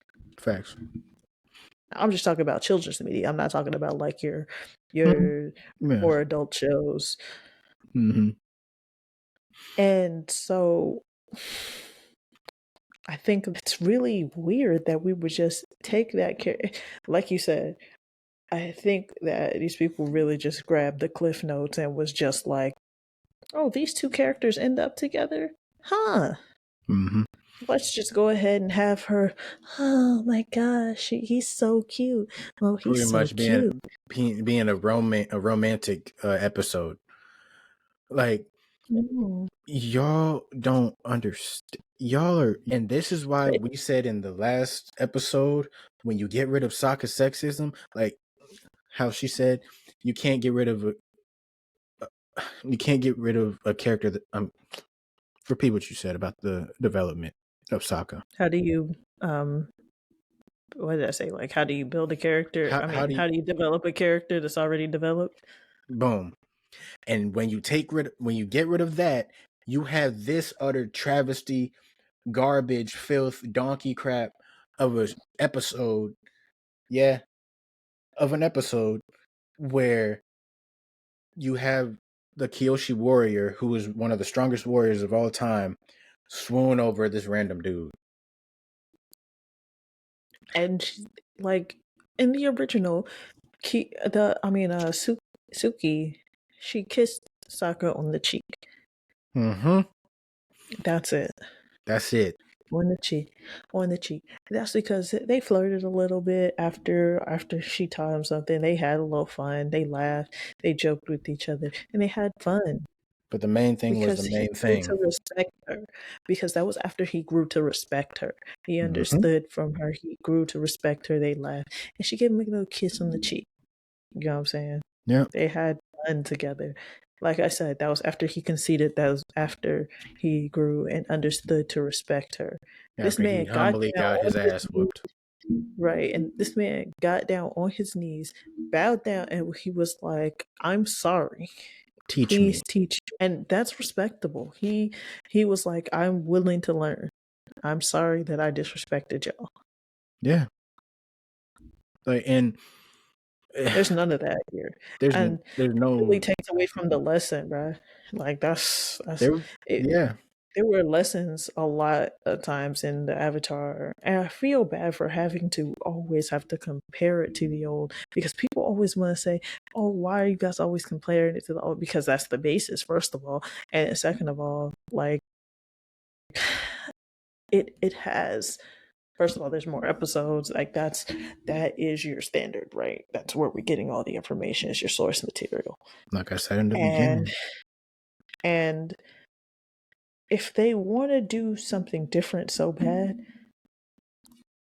I'm kind of one of those people that's like, make your own thing, man. Thank you. Thank you. Like You gotta, if you want to change it up so bad, make your own thing literally. because you didn't add any value. You actually just Degraded it. you degraded it, you stepped on it, you smushed it, and then you spat on it and saying, "Oh yeah, this is the new live action of Avatar: The Last Airbender." Y'all should not even be credited this on y'all's resume. What Don't I even will add it. say is, what I will say is, the people who wanted to change something was the people who created. I think the original creators Yeah, the were original part of creators and writers. Mm-hmm. were a part of this. Was Legend of Korra. Mm. They changed something up and they added stuff in from the original. You see what I'm saying? Yeah. There's a difference. It's not my favorite show. Why? Because the Avatar herself is it's doodoo. But they had some stuff that was in there that was like Kovira is a badass villain. Like she is fire. Kovira hard, man. She Mm-hmm. clapped up she clapped up Korra several times. And plus, liquid metal bending is fire. Like, yeah, I haven't watched they Korra, took, but yeah, yeah, the idea of taking liquid like metal and liquid metal bending. yeah, that's cool. Somebody used a big brain for that one. Facts. Um, yes, but And sorry, so I was gonna say, go ahead. go ahead. No, go ahead. I was gonna say, after Suki taught Sokka, I'm putting that in big air quotes, she wiped off her makeup and you see her actual face. I didn't like that part because you're not supposed to see her face until the second season, or Yeah. like midway through the second season. So I didn't like that part. Again, character the actress who got casted, look beautiful. She's beautiful, and she epitomized Suki looks wise. But they did you dirty, girl. They did you dirty. I'm sorry for you. They made it a freaking a romance episode. That, my So, gosh. you guys, I have a question for you, and hopefully you'll answer my question. Is it our fault that we keep allowing stuff like this to happen? Is it, Harrison, do you think it's our fault? Do we the people, Bill of Rights, we the people, is it our fault? Or do we contribute to the problem when we allow media like this? I would say like through social media, when we, and I'm using general we, not you and me, when we through podcasts, social media, YouTube, that kind of thing, when we are a little too loose with our responses and reviews of these types of shows, when we are too, I would say, like loose-handed or like open with our responses, do you think that we contribute to the release of sloppy writing and bad casting? Do you think we are contributors to that? That's a really good question. I've thought about it before. I think we play a part in it. There's no ifs, ands, or buts. We definitely play a part in it because we say we want all these different, you want diversity, you want great storytelling and whatnot, but we don't. It's all about accountability. I think from our end as an audience, it should always be about accountability when it comes to the studios, productions, everything like that, because we're their main source of income, in a sense. If it's anything, the entertainment industry as a whole is based off of what the people want. Whether it's film and TV, whether it's music, whether it's sports, the fans, the audience, you're trying to appease to us. Right. And our job as an audience is to hold these people accountable for dumb writing, bad casting, pretty much all of the things that we're discussing in this show. We're holding these people accountable because we want to see good art. We want to see well thought out writing. We want to see great direction. We want to see great fighting choreography. All these different things. And if we don't hold these studios accountable by saying, "Hey, yo, this was dog doo-doo," or "Hey, y'all could have done this better," rather than praising them. Because the minute we start praising them for everything,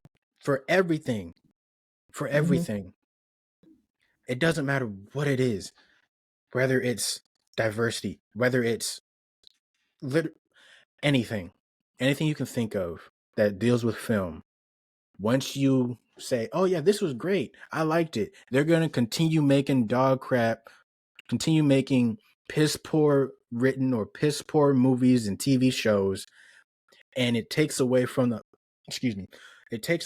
people who are actually giving it their all, putting in the time, putting in the effort to fleshing out characters. It degrades them. It degrades people like me and Gabby, and like the people who actually care. And they get the lower quality movie releases. Think about movies like American Fiction that have the great writing, and it has a limited movie. Great film should have the audience to back it up because it And then you deserves have it. movies like The Little Mermaid remake, and that was All these, awful, but all, people praised it for what? because Terrible VFX, terrible VFX, terrible writing. I'm sorry, but the acting was not the good. acting was terrible.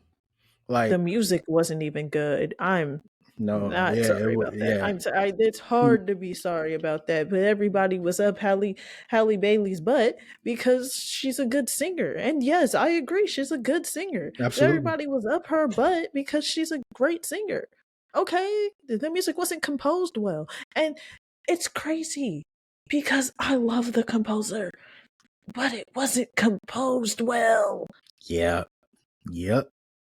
Like It's crazy. the fact that y'all had a musical, that's your number one job as a movie, is the music, and you screw that up I think it was the vehemently. type of singer. I think it was the type of singer and the type of composer. Yeah. Yeah. I It was. think it wasn't Hans Christian Andersen. Think about the wrong person. I forgot his name. The guy that did the original Little Mermaid did hit this movie.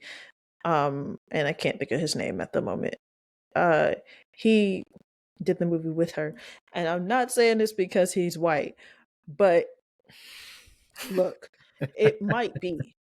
And I'm not joking, actually. He might not be used to working with black voices, is my point. Yeah. Because I don't think he did like Princess in the Fog or anything like that. That's what I'm saying. He might not be used to working with black voices, because I know he didn't do Moana. That was Lin-Manuel Miranda. That's what I'm saying. He Yeah. might not be used to working with black voices. That's why Part of Your World fell so flat, because he did it in a way that just felt more orchestraic than it needed to feel. It felt kind of bombastic and orchestraic, where it should have felt like it either she needed to come back into the song, or they needed to compose something that was gonna fit her voice. Yeah. It wasn't. Baby didn't do Broadway. So Nope. it was not fitting her voice. Okay, Yeah. And this is either that or pick somebody that did Broadway. That's my yeah, point. absolutely. Absolutely. Like y'all, and like I said, it's our job as a audience to And as black people, stop screaming it's because she's black, because it's not. Trust, if there was somebody black that did Broadway, I might have been like it. Trust me, I think it might have been better if it was somebody that did Broadway. that's the yeah, that's the whole I point of I that's the whole point of Disney as a whole when it comes to their musicals. You're supposed to have somebody who's known, who not even known, but somebody who's been in uh that type of instance where they're in Broadway, so that way they can merge into a Disney musical. Halle Bailey, not unfortunately, necessarily. Yeah, I mean, you don't have to, but like it would yeah, help. It'll help if they were, but yeah. like I saw a video where people like us Or voice acting background, and like I'm saying, like these people who have voice acting backgrounds, these people who are yeah. Broadway actors. That's my point, and I think people are quick to say that you're anti-black, or you're not willing to. Like I'm saying, our people are quick to do that because Yeah. they're not thinking that you're willing to support a black person, and it's not that at least not for me. I'm Me too. quick to say that this wasn't her role, because Right. she has a more, even though her voice is kind of ethereal, like I think that it's more that it was, she still has that R&B edge, and Yeah. it was, you could still hear, I could immediately hear it, and I was like, her Mm-hmm. runs were there, and I remember that they were brought on by Beyonce, and you could hear that she trained them a lot. I could Influence. hear it in the runs, and I could hear Mm-hmm. it. I can hear it in the way they sing, Yeah. and it wasn't fitting along with the rest of the movie. It was the changes they made to the movie. It was a hot mess. I'm sorry. No, for real. But that's And just an example of movies that we take and we kind of just throw into the air and make a mess of. and that's why Um, that's why like like you said, when we say, oh, they're not made for, when, like, for instance, people like me and you say, oh, hey, listen, it wasn't a good casting. She wasn't right for the role. Oh, you're an Uncle Tom, blah blah blah. Like, no, bro, what? Just because she was black and she sung in the movie doesn't mean that she portrayed it well. She right. It doesn't matter. Like, I've seen multiple videos of people saying, "Oh, Halle Bailey, you were really wonderful," blah blah blah. Like, literally, like, they might as well have gotten on their knees and just started bowing to her. And it's like, bro, no, stop it. She, it was, she was okay. She was, all right. Stop it. He has a wonderful voice. She The has movie itself wasn't good. exactly. Halle Bailey is a wonderful singer. She's very talented, but she just wasn't right for the Little Mermaid. She wasn't made for that role. Unless I she would think have if she helped her. got some Broadway training, that she would be fine. But I Exactly. think that's different. I think she just needs the right training. Exactly. It's all perspective, and people don't like perspective, and that's Right. my point where we're talking about this. It's people are, we as the viewers, the audience, we often complain about how bad something is, or we complain about the product, but sometimes we are not willing to criticize the product properly. We Mm-hmm. praise and praise and praise and praise mediocrity. Exactly. Like, you It's not that bad. yeah. It's okay, but it's, I wouldn't say that it's that bad. No, please tell me what you think. If it's bad, say that it's bad. You Thank can you. say something's bad without being mean. People, please. Okay, I'm gonna be really real with y'all right now. It's okay to say something's bad. Stop worrying about hurting people's feelings. These people, most of them, I'm not trying to be rude to y'all. Most of these people get paid more than you. If something is bad, It's tell them, bad. because they going to get paid nonetheless. If it's bad, say it's bad. Mm-hmm. Because at the end of the day, they still getting paid. So if it's bad, it's bad. Go ahead and say it. It's not that bad. If it's bad, it's bad, yo. For real. Like, If it's bad, just say it, yo. It's okay. y'all really need to. Don't ease up. Don't ease up. The millions Right. of dollars gotta go somewhere. If Right. it's bad, remember with what happened with Sonic the Hedgehog and how bad it looked at first, and everybody was like, "Nah, we're not letting up on this." The more we do that, the more influence we'll have on the products that we get. Mm-hmm. And Like, yeah. that could really change our viewing experience. You don't want to see sequels anymore, then we can't let up. Yep. Okay, we're about to enter. I was just looking at something on YouTube, and it really looks like we're about to head into this era of sequels in Disney. Moana 2 is really about to lead us into an era of sequels, and that's just what we're about to get.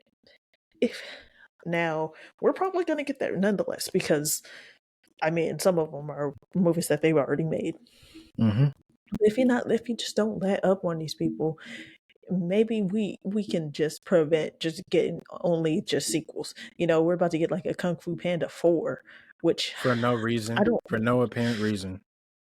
Who needed a Kung Fu Panda 4? Who needed Toy Story 5? Who wanted the Buzz Lightyear movie? Which wasn't even about just Buzz Lightyear. It was like a movie inside a movie. It was like, what is this? It was ridiculous. Like, I and didn't watch it. I didn't watch it either. I wasn't gonna waste my time and my eyesight on that foolishness. Like, And and it wasn't even like the Buzz Lightyear movie. Like that was about like it wasn't even like the Buzz Lightyear game that was in the Buzz Lightyear movie. Like y'all have your own products that you could be like quoting, and you didn't do it. and this is what we mean by holding these studios work for us. One of my first lines that I said was what? We the audience control how much money they get. If we're not there, they have nothing. Which is why if the movie is bad, the movie is bad. Stop like Yeah. Gabby said, don't spare any feelings because they're going to get their All money praise either way. mediocrity. And guess what?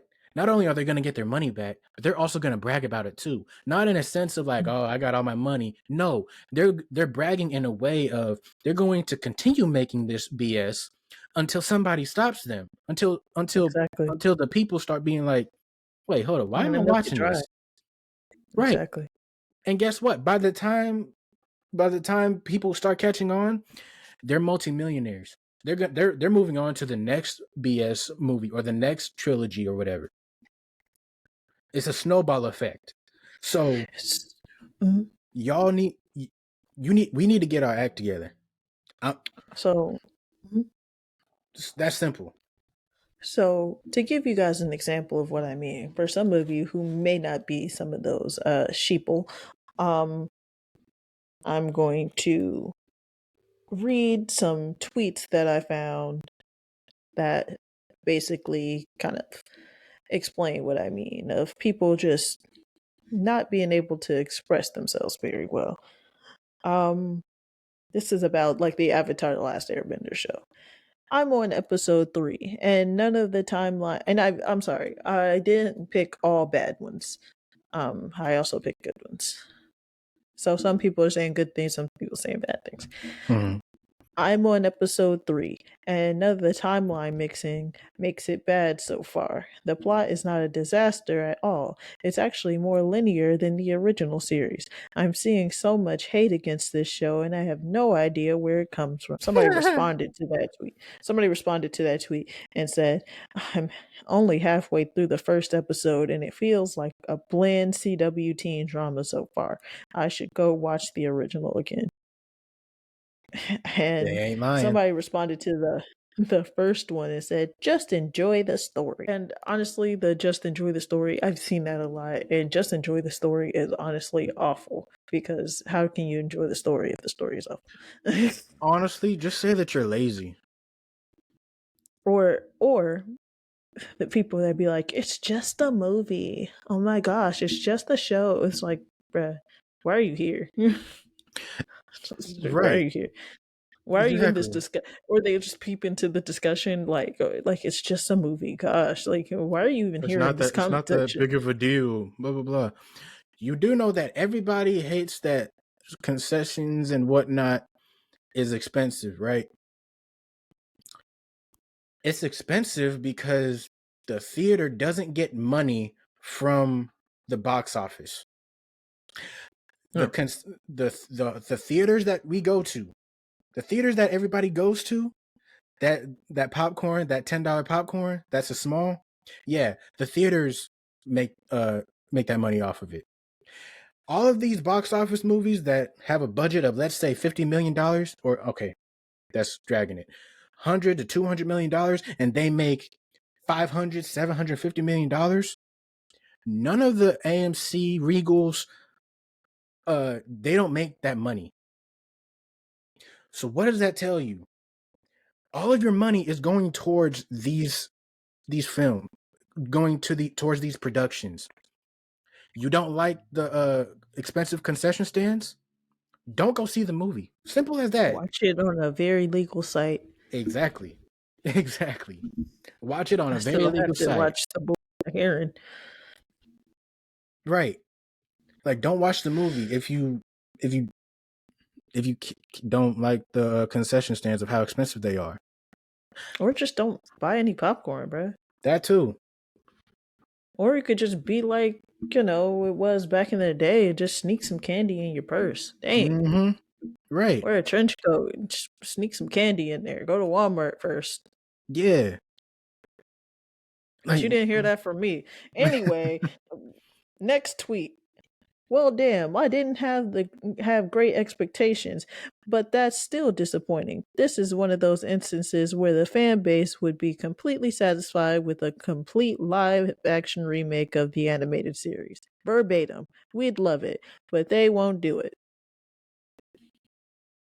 And honestly, I kind of disagree. I wouldn't love a verbatim um just make a new remake. one. Just like I said before in the previous video, if they took some of the graphic novels, added some of that lore in there, just spiced it up with that, just it would be beautiful. We'd have some stuff about Zuko's mom. We'd have some stuff about um actually we'd have some stuff about Azula in there.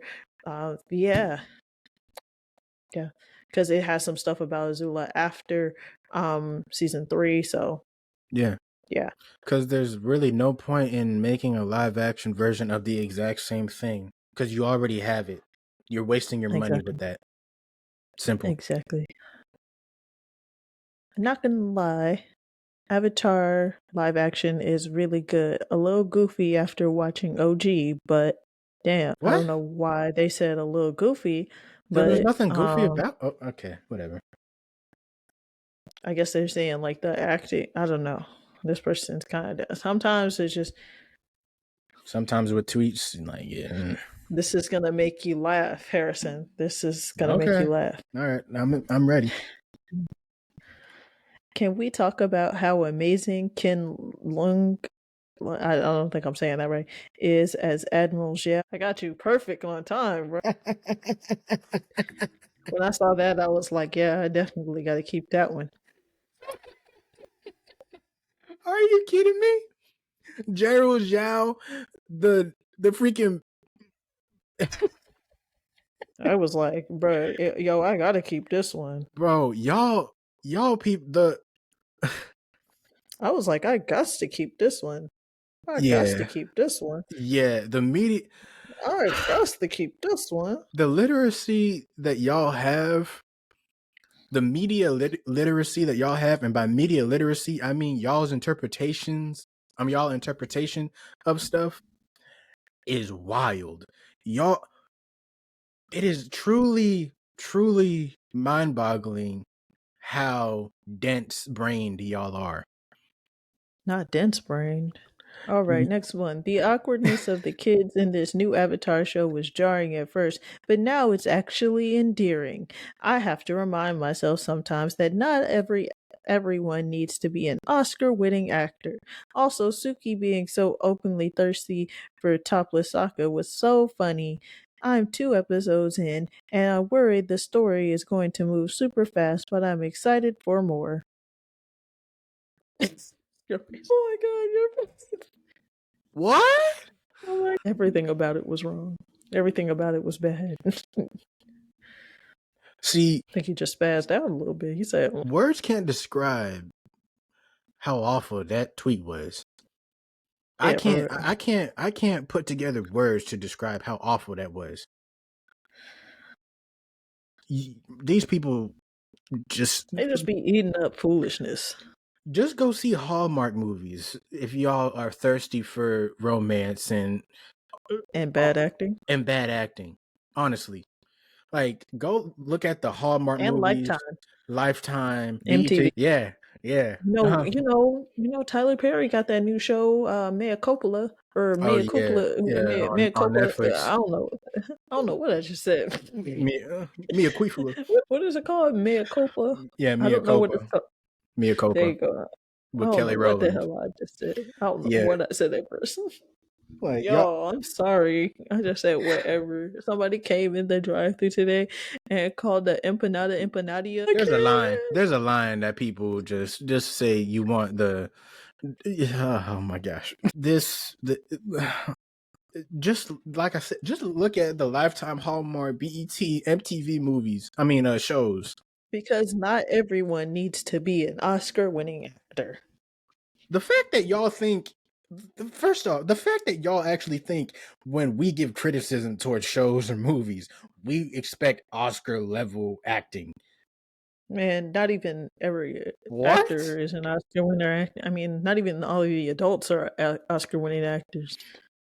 You honestly, first off, that's how I know y'all don't know how to use y'all brains. You really think that every actor or every criticism needs to be Oscar level winning? Nah, Like I said, y'all are lazy. Y'all are lazy for thinking I'm that. saying, like, we're not talking about like our Emma Stones and our Ryan Goslings and our Ryan Reynolds and her, other ones. Huh? Yeah, Running like out, my brain smoothed over. My that's a biggest complaint that's a dumb against take. Avatar: The Last Airbender is that it looks like it actually pains the actress who plays Katara to change facial expressions.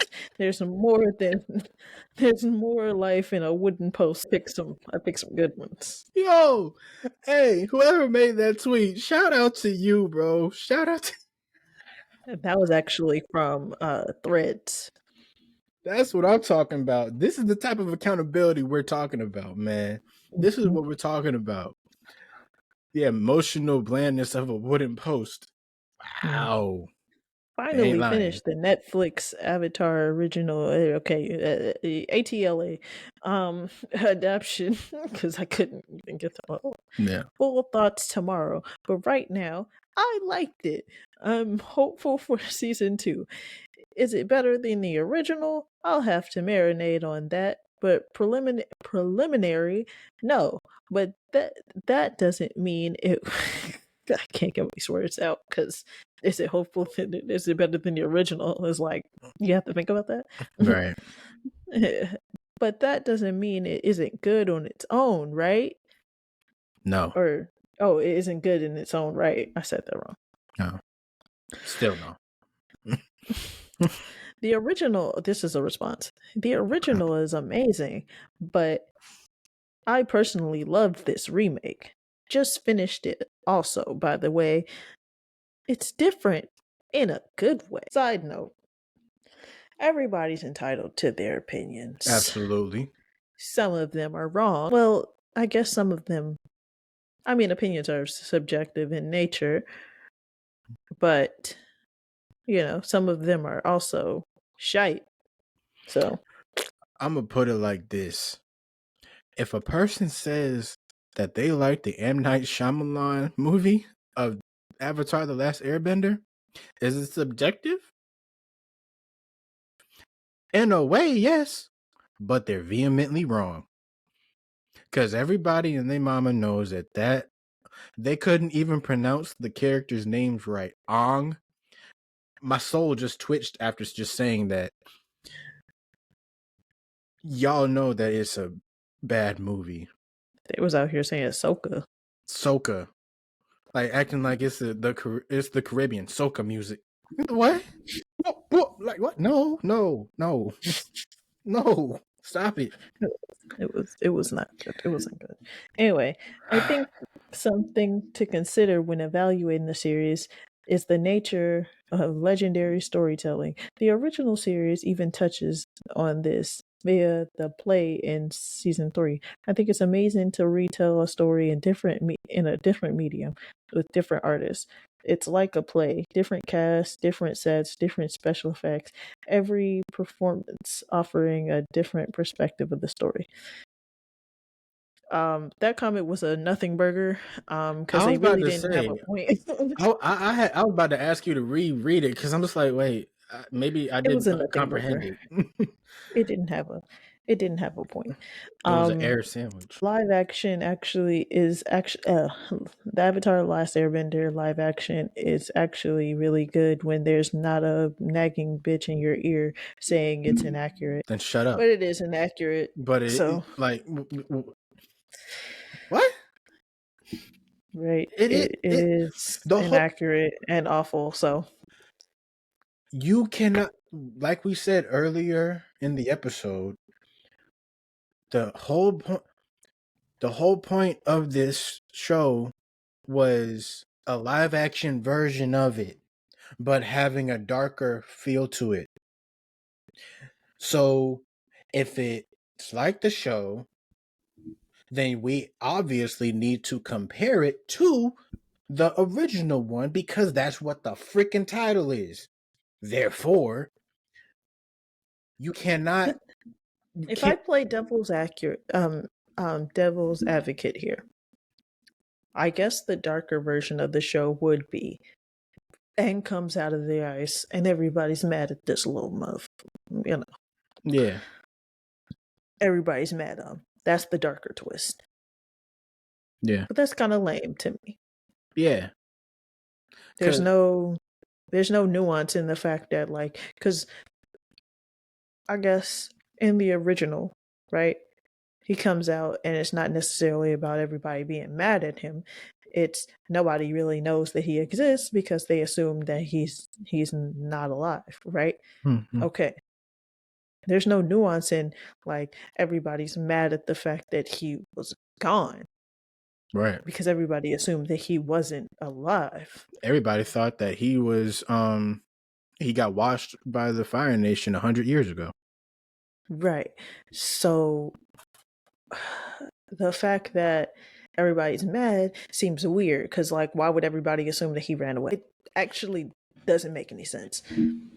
Why would his best friend be really mad at him as a kid? As a kid. That's number one. The fact that, like, it doesn't really make then number two, there's no nuance in the situation. Like, it doesn't really make sense that, or it doesn't really feel like anger. That anger doesn't really make. It's misplaced. Not even misplaced. Of course, like during a war, people would be angry, but it would feel better if these people were just sad. So, like, they didn't have a strong reaction to it. These people, like, during war, if we wanted to make it darker, we're going through such a hard time. Like I said, like the person that the tweet earlier that said that it would be better to compare it to Lord of the Rings. If we made it darker like Lord of the Rings, there's a lot of, like, Sovereign War in that. It'd be better to, like, have these hopeless moments. So when we get later on, we hold on to these specific moments of hope. You know what I'm saying? You know, that moment in Harry Potter where there's a I think it's in the 5th movie, and Harry has Voldemort, like, literally in him, and he's like, you know, you're the weak one, and he's seeing, like, flashes of his friends, and he's like, and you'll never know love, and I feel sorry for you.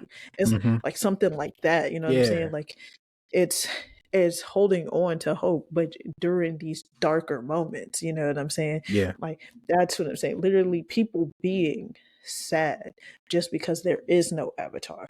Here's the avatar walking amongst these people, seeing how sad these people are, just seeing the effects of the land, you know what I'm saying, without avatar. Yeah. Yeah. I feel like that would have a bigger impact just because, like, Aang saw in the original, Aang saw the impact, like, he saw more of a physical impact rather than it was less of an emotional impact. If we saw the emotional impact, that would make it darker, in my opinion, rather than just outright anger. I feel like that would just be nothing. Yeah. Yeah. It's like you hit it on the head when you said just make a different one. Just make a completely different thing. Like earlier you had said that. Because when you attach yourself, and this is what I don't understand when people say don't compare it to the last one. It's impossible to It's do. right. It's literally called Avatar: The Last Airbender. Exactly. If you don't want to compare it to the OG one, don't make it Or the the movie. live action or the movie. Don't have the word for word title of the show. Don't call it the Avatar. Oh man, that Avatar state was sorry. Mm-hmm. Here's another one. Damn. It's a 10 out of 10. VFX is good. Storyline is fine too, as this is the story of Avatar that everyone knows. Even few emotional connects are good, but overall doesn't feel I'm sorry, these are people typing, so I mean, but overall doesn't feel the goosebumps anywhere. But this story demanded that sort of narration and screenplay that miss that's missing in my opinion. Before you say anything, I did understand this foolishness, this gobbledygook, what this person is saying. I These didn't. are the comments that I'm talking about. Okay, this person praised this show just to say that it wasn't good. Y'all feel me? He said the VFX are good. The storyline is okay because it's the story of Avatar that everybody knows. He said a few of the emotional connections are good. He's like the emotional connections pretty good. The What story is emotion? okay. The VFX are good. And he was like, but overall, I don't feel the goosebumps that I should feel. But the story demand. But he said, even though I don't feel the goosebumps anywhere in this story demanded that. He said this kind of story demanded a narration in this sort of screenplay. And I'm like, This that, dude doesn't know what the hell he thinks. He doesn't know what he likes. Because he just yeah. said he likes the VFX, he likes the way the story is told, but then he said he wish he had more emotion in it. And No, it said I mean, even a few emotional connections are good. have him you want to He have said more. some of the emotion. He was basically saying some of the emotional connections are good. Okay, all right. Okay, so some of the I should finish it today, but so far 8 out of 10. Another one said 7 out of 10. To me, it's 9 out of 10. I was so eager to see him in Avatar mode. Let's be honest. 4.8 out of 10. The one below that said 9 out of 10. It said it's a 9 out of 10. Interesting. The one below that said 5 out of 10 for the CGI and effects. It was like dot dot dot, like they're taking off for the CGI and effects. Okay. The person below that says 7 out of 10, with a little like these people giving it too high. 9.5 out of 10 would be 10 out of 10, but not enough episodes in one season. They did their best, even though this is a different one. They did their best, even though it's always extremely difficult to make live action exact match of any of an animated movie show, whatever. My rating, 9 out of 10. Book 1, Water, Oh gets my a gosh. 7.5 out of 10. The thing I'd say was missing is seeing Aang actually practice with the master at waterbending, then sneaking off How did we to teach Katara what he learned. The fight between Katara and Master Paku would would have made better sense in that aspect. I understand Netflix adaptation portrayed it so Katara teaches Aang, but it still would have been cool to see. Why did we miss that? First off, No, I Aang. didn't miss that. I just No, didn't feel like talking about it. yeah, Aang. By the way, y'all, Aang never waterbend in the entire season. I'm gonna just leave it at that. And they made the owl, and they brought in the owl from the second season of the library, which I just realized. I was thinking about it last night. How are you gonna have Aang get mad as hell if you already brought in the owl this season? How are you gonna have that type of episode next season? I hope you don't have a next season, but I'm just saying. That's just Finished it yesterday. I'll give it a solid 8 out of 10. The last episode was almost a replica to the cartoon. I love it. repeat that. That was it. That was all. Finished it yesterday. I'll give it a solid 8 out of 10. The last episode was almost a replica to the cartoon. Love it. We're screwed. We're screwed. Wholeheartedly screwed. If y'all can't take accountability, if y'all can't actually say that a film or TV show is trash, again, art is subjective. But again, like I said earlier, we all agree that the M. Night Shyamalan movie is utter trash and filth. So y'all don't like to think. Y'all don't like any type of brain power when it comes to understanding nuance, understanding any type of character development at all. I'm pretty sure a lot of y'all who are making these tweets that say they loved it, everything like that. And I'm not gonna lie, I've seen some reactions to the show. Some YouTubers that I watch, and they're saying that they like it. It's disappointing.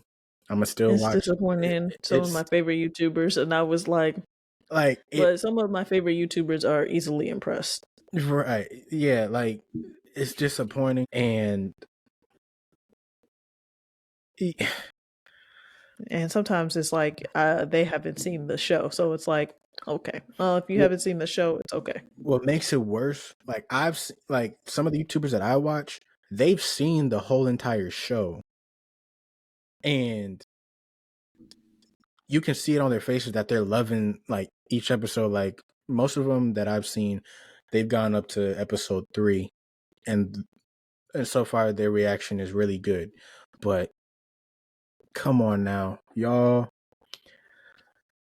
You can't come into this with an open mind if you're if the show is literally the live action version of it. You just can't. The open-mindedness, get that out of the window when it comes to this. Y'all need to stop. One thing that I didn't cover was I wasn't a fan of Iroh and Zuko's relationship. Yeah, I meant to go into that too. Zuko was too buddy with my boy Iroh. Yeah. And Zuko didn't even respect Iroh until late season 2. Mm-hmm. Yep. He was not on the same page with Iroh till late season 2. Like not until he went off on his own, found that one Earth Kingdom family, was chilling with them for a little while. Went on his own journey. Back. Yeah, it came back, and then like that was like when Uncle Iroh got zapped with the light. It was like he got like burned or something like that, and then he asked him to teach him the lightning bending. Mm-hmm. That was all the way back. That was all the way then. Mm-hmm. That's like season 2, episode like 13 or 14. Yeah, almost close to the end of the season. Like, oh, probably a little bit middle, but no, that's the middle. That's what I'm saying. Middle, it's like you're halfway through the season where he starts to listen. He's still kind of like pushing back because he's like still like inner turmoil. But he's taking it in. Yeah. Like, and usually he's just like, I'm not gonna listen to you. You're just a crazy old man. Mm-hmm, that gave up on his troops and whatnot. I think with Uncle Iroh. Sorry, what? I was just gonna say, but in the live action, he was just like buddy with this man, and I'm like, yeah. And I didn't with Zuko's character in the live action. He wasn't. I didn't feel any anger from him. I didn't. Because he was too nice to. One of Yeah. the main things is he Yeah. was too nice to Iroh. You Yeah. saw how like angry he was. Like only when he was like chasing after Aang did I feel his like Yeah, anger. Edgar. And that's why people were like so like oh yeah, he was basically the same character. I was like, it was every time he was with Iroh, which is a lot, I was like, why is he so happy? Why is he actually trying to understand what Uncle Iroh is saying? Like, no, Zuko, all of season 1 is supposed to be, nah, I don't care what you care. Pretty much a teenager thinking that he knows everything, not giving a damn about what his Only uncle is saying. angrier. Right. Zuko's a drama queen. Like he just be yelling about everything. You He tell him one thing, ran. he's like, you tell him one thing, he's like, I don't need any tea. You're just like, And he would smack the why tea don't out you, of his hand, and then Uncle why Iroh don't would you just be just like, come have some tea? I don't need any tea. I am. right, like, and with the Uncle Iroh character, he he didn't feel like he wasn't he didn't give off It was wisdom. condescending. Yeah, like he seemed like an actual uncle versus the fatherly, more wisdom character in the OG one that Uncle Iroh is supposed to be. Like when Uncle Iroh would speak in the live action, he would just be a regular uncle. He didn't there, honestly, I'm not He gonna lie. felt meaner. A little bit, yeah. Yeah. Like he didn't, well, yeah, he didn't encapsulate what the meaning of Uncle Iroh is. Uncle Iroh is a constant throughout the entire show when it comes to wisdom, when it comes to actually caring about somebody and actually turning up when he needs to. You don't get that from the Uncle Iroh's character. Like the whole point of Uncle Iroh's character is to give Zuko not only confidence, but yeah, guidance. That's the whole point. And with this Uncle Iroh, he's just all buddy with Zuko. Like It's not good. there's no wisdom in being buddy with your nephew if you're trying to give him wisdom. That's the whole point of like, because like I said, father figure. When you're a parent, you're not your kid's friend. You're their parent. Let's not dive into that conversation. Right. Anyway, But yeah, y'all. but Okay, you should not to steer this close to the end because we're just gonna wrap this up in a couple seconds. I think that we should all take a good look at the media that we take in and really say, is this good or was this bad? It's okay if something wasn't awful. I'm not saying if something wasn't awful, but you just didn't like it. You know what I'm saying? It doesn't have. I'm not saying if something wasn't butt crack awful. You know what I'm saying? That you just shouldn't say, "Oh man, this wasn't." You know what I'm saying? Like you should say it's good. Yeah. Does that make sense? You know what I'm saying? There's just this bad habit of saying if something wasn't butt crack awful, people turn around and say it's good. Yeah. If it's not vehement, That's what I'm saying. yeah, if it's not like apparently awful, then people are gonna say, "Oh, well, it wasn't bad. It was actually pretty good." No, it was still a bad, It like you was said, mediocre. it was mid. It's okay. It was trash. It's okay. Sometimes mediocrity isn't that bad. That's what I'm saying. And what makes this worse too is that I will be the first person to like crap on the new Marvel type stuff and how it's being laid out and portrayed and how it's written. But y'all don't have that same energy when it comes to other movies and TV shows. Mm. Mm. Y'all are two-sided in that. Like y'all don't keep it 100 when it comes to everything. Oh, well, this is Marvel and this is DC. But y'all don't have We it tired of for, superhero stuff, but we not tired of sequels. Right. We're not tired of live action. We're not tired of Live action remakes. the multiple sequels that nobody is asking for. We getting a Moana 2, but I keep saying, oh, I'm so ready for this. I'm so ready. I want a Moana 2. And not only are we getting a Moana 2, but we getting a live action Moana right after that. Yeah. Which why do I need a never have I ever wanted a live action Moana, and I didn't need a Moana 2. It felt like a very standalone story. There's no point. She completed her journey. I don't know. And why are we getting another Frozen? What else could they do? I was about to say Frozen 4 or whatever. They're doing Frozen that. been coming out since I was in like middle school. Facts. Since we were in middle school. And they've been letting it go since I was like 12. Like, y'all. Yeah. They've been singing Let It Go since I was like maybe 13. Like, yeah, it's Toy Story 5, Kung Fu Panda 4. Y'all, you know, the first Toy Story came out before I was born. Yeah, it came out before I was born too. Like, I mean, we were born in the same year. Yeah. It would. We grew up with Toy Story 1. Are y'all not tired? That's my thing. Y'all aren't tired, and y'all just flip flop. Y'all pick and choose who you want to criticize. Exactly. Hold yourselves accountable, man. The OGs of Pixar are gone. You know what I'm saying? That original little napkin that they had has wiped somebody's face, and now it is gone. We no longer have their original napkin of ideas, and now we are in a section of something else. Yeah. And I feel bad. Yeah. Because some of these last few ideas have missed. I can't even say missed the mark. It's flown past the mark. Zoomed. Team Zoomy past the mark. Yep. Yeah. We gotta be better, y'all. We got to.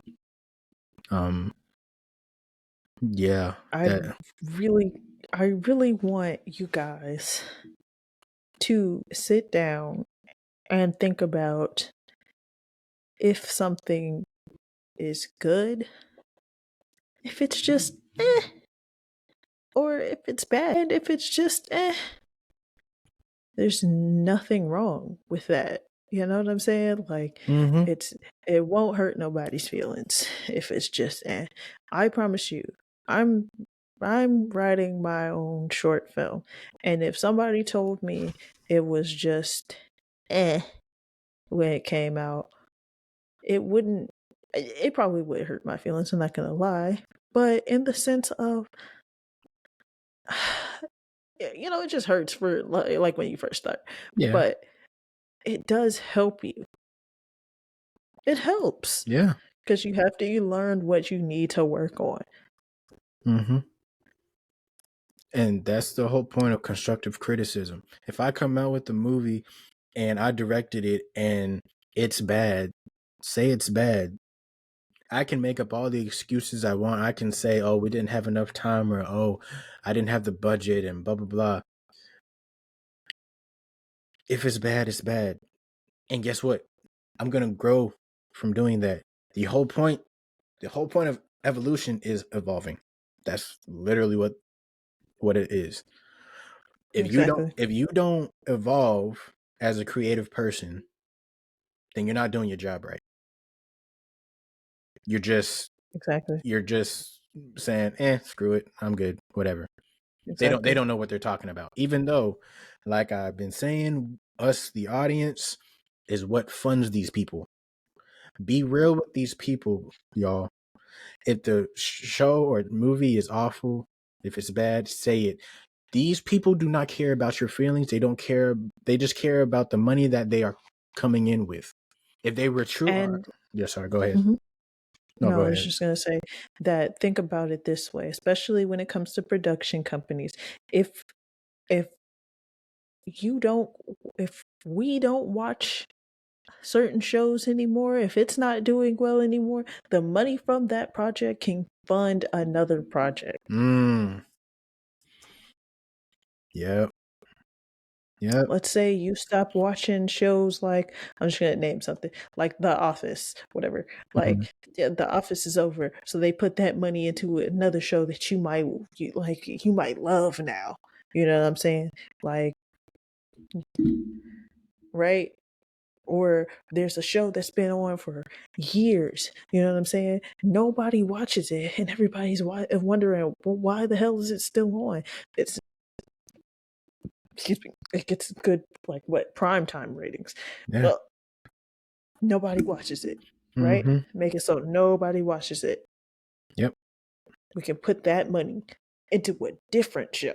You know what I'm saying? Mhm. Oh my gosh, that would be great.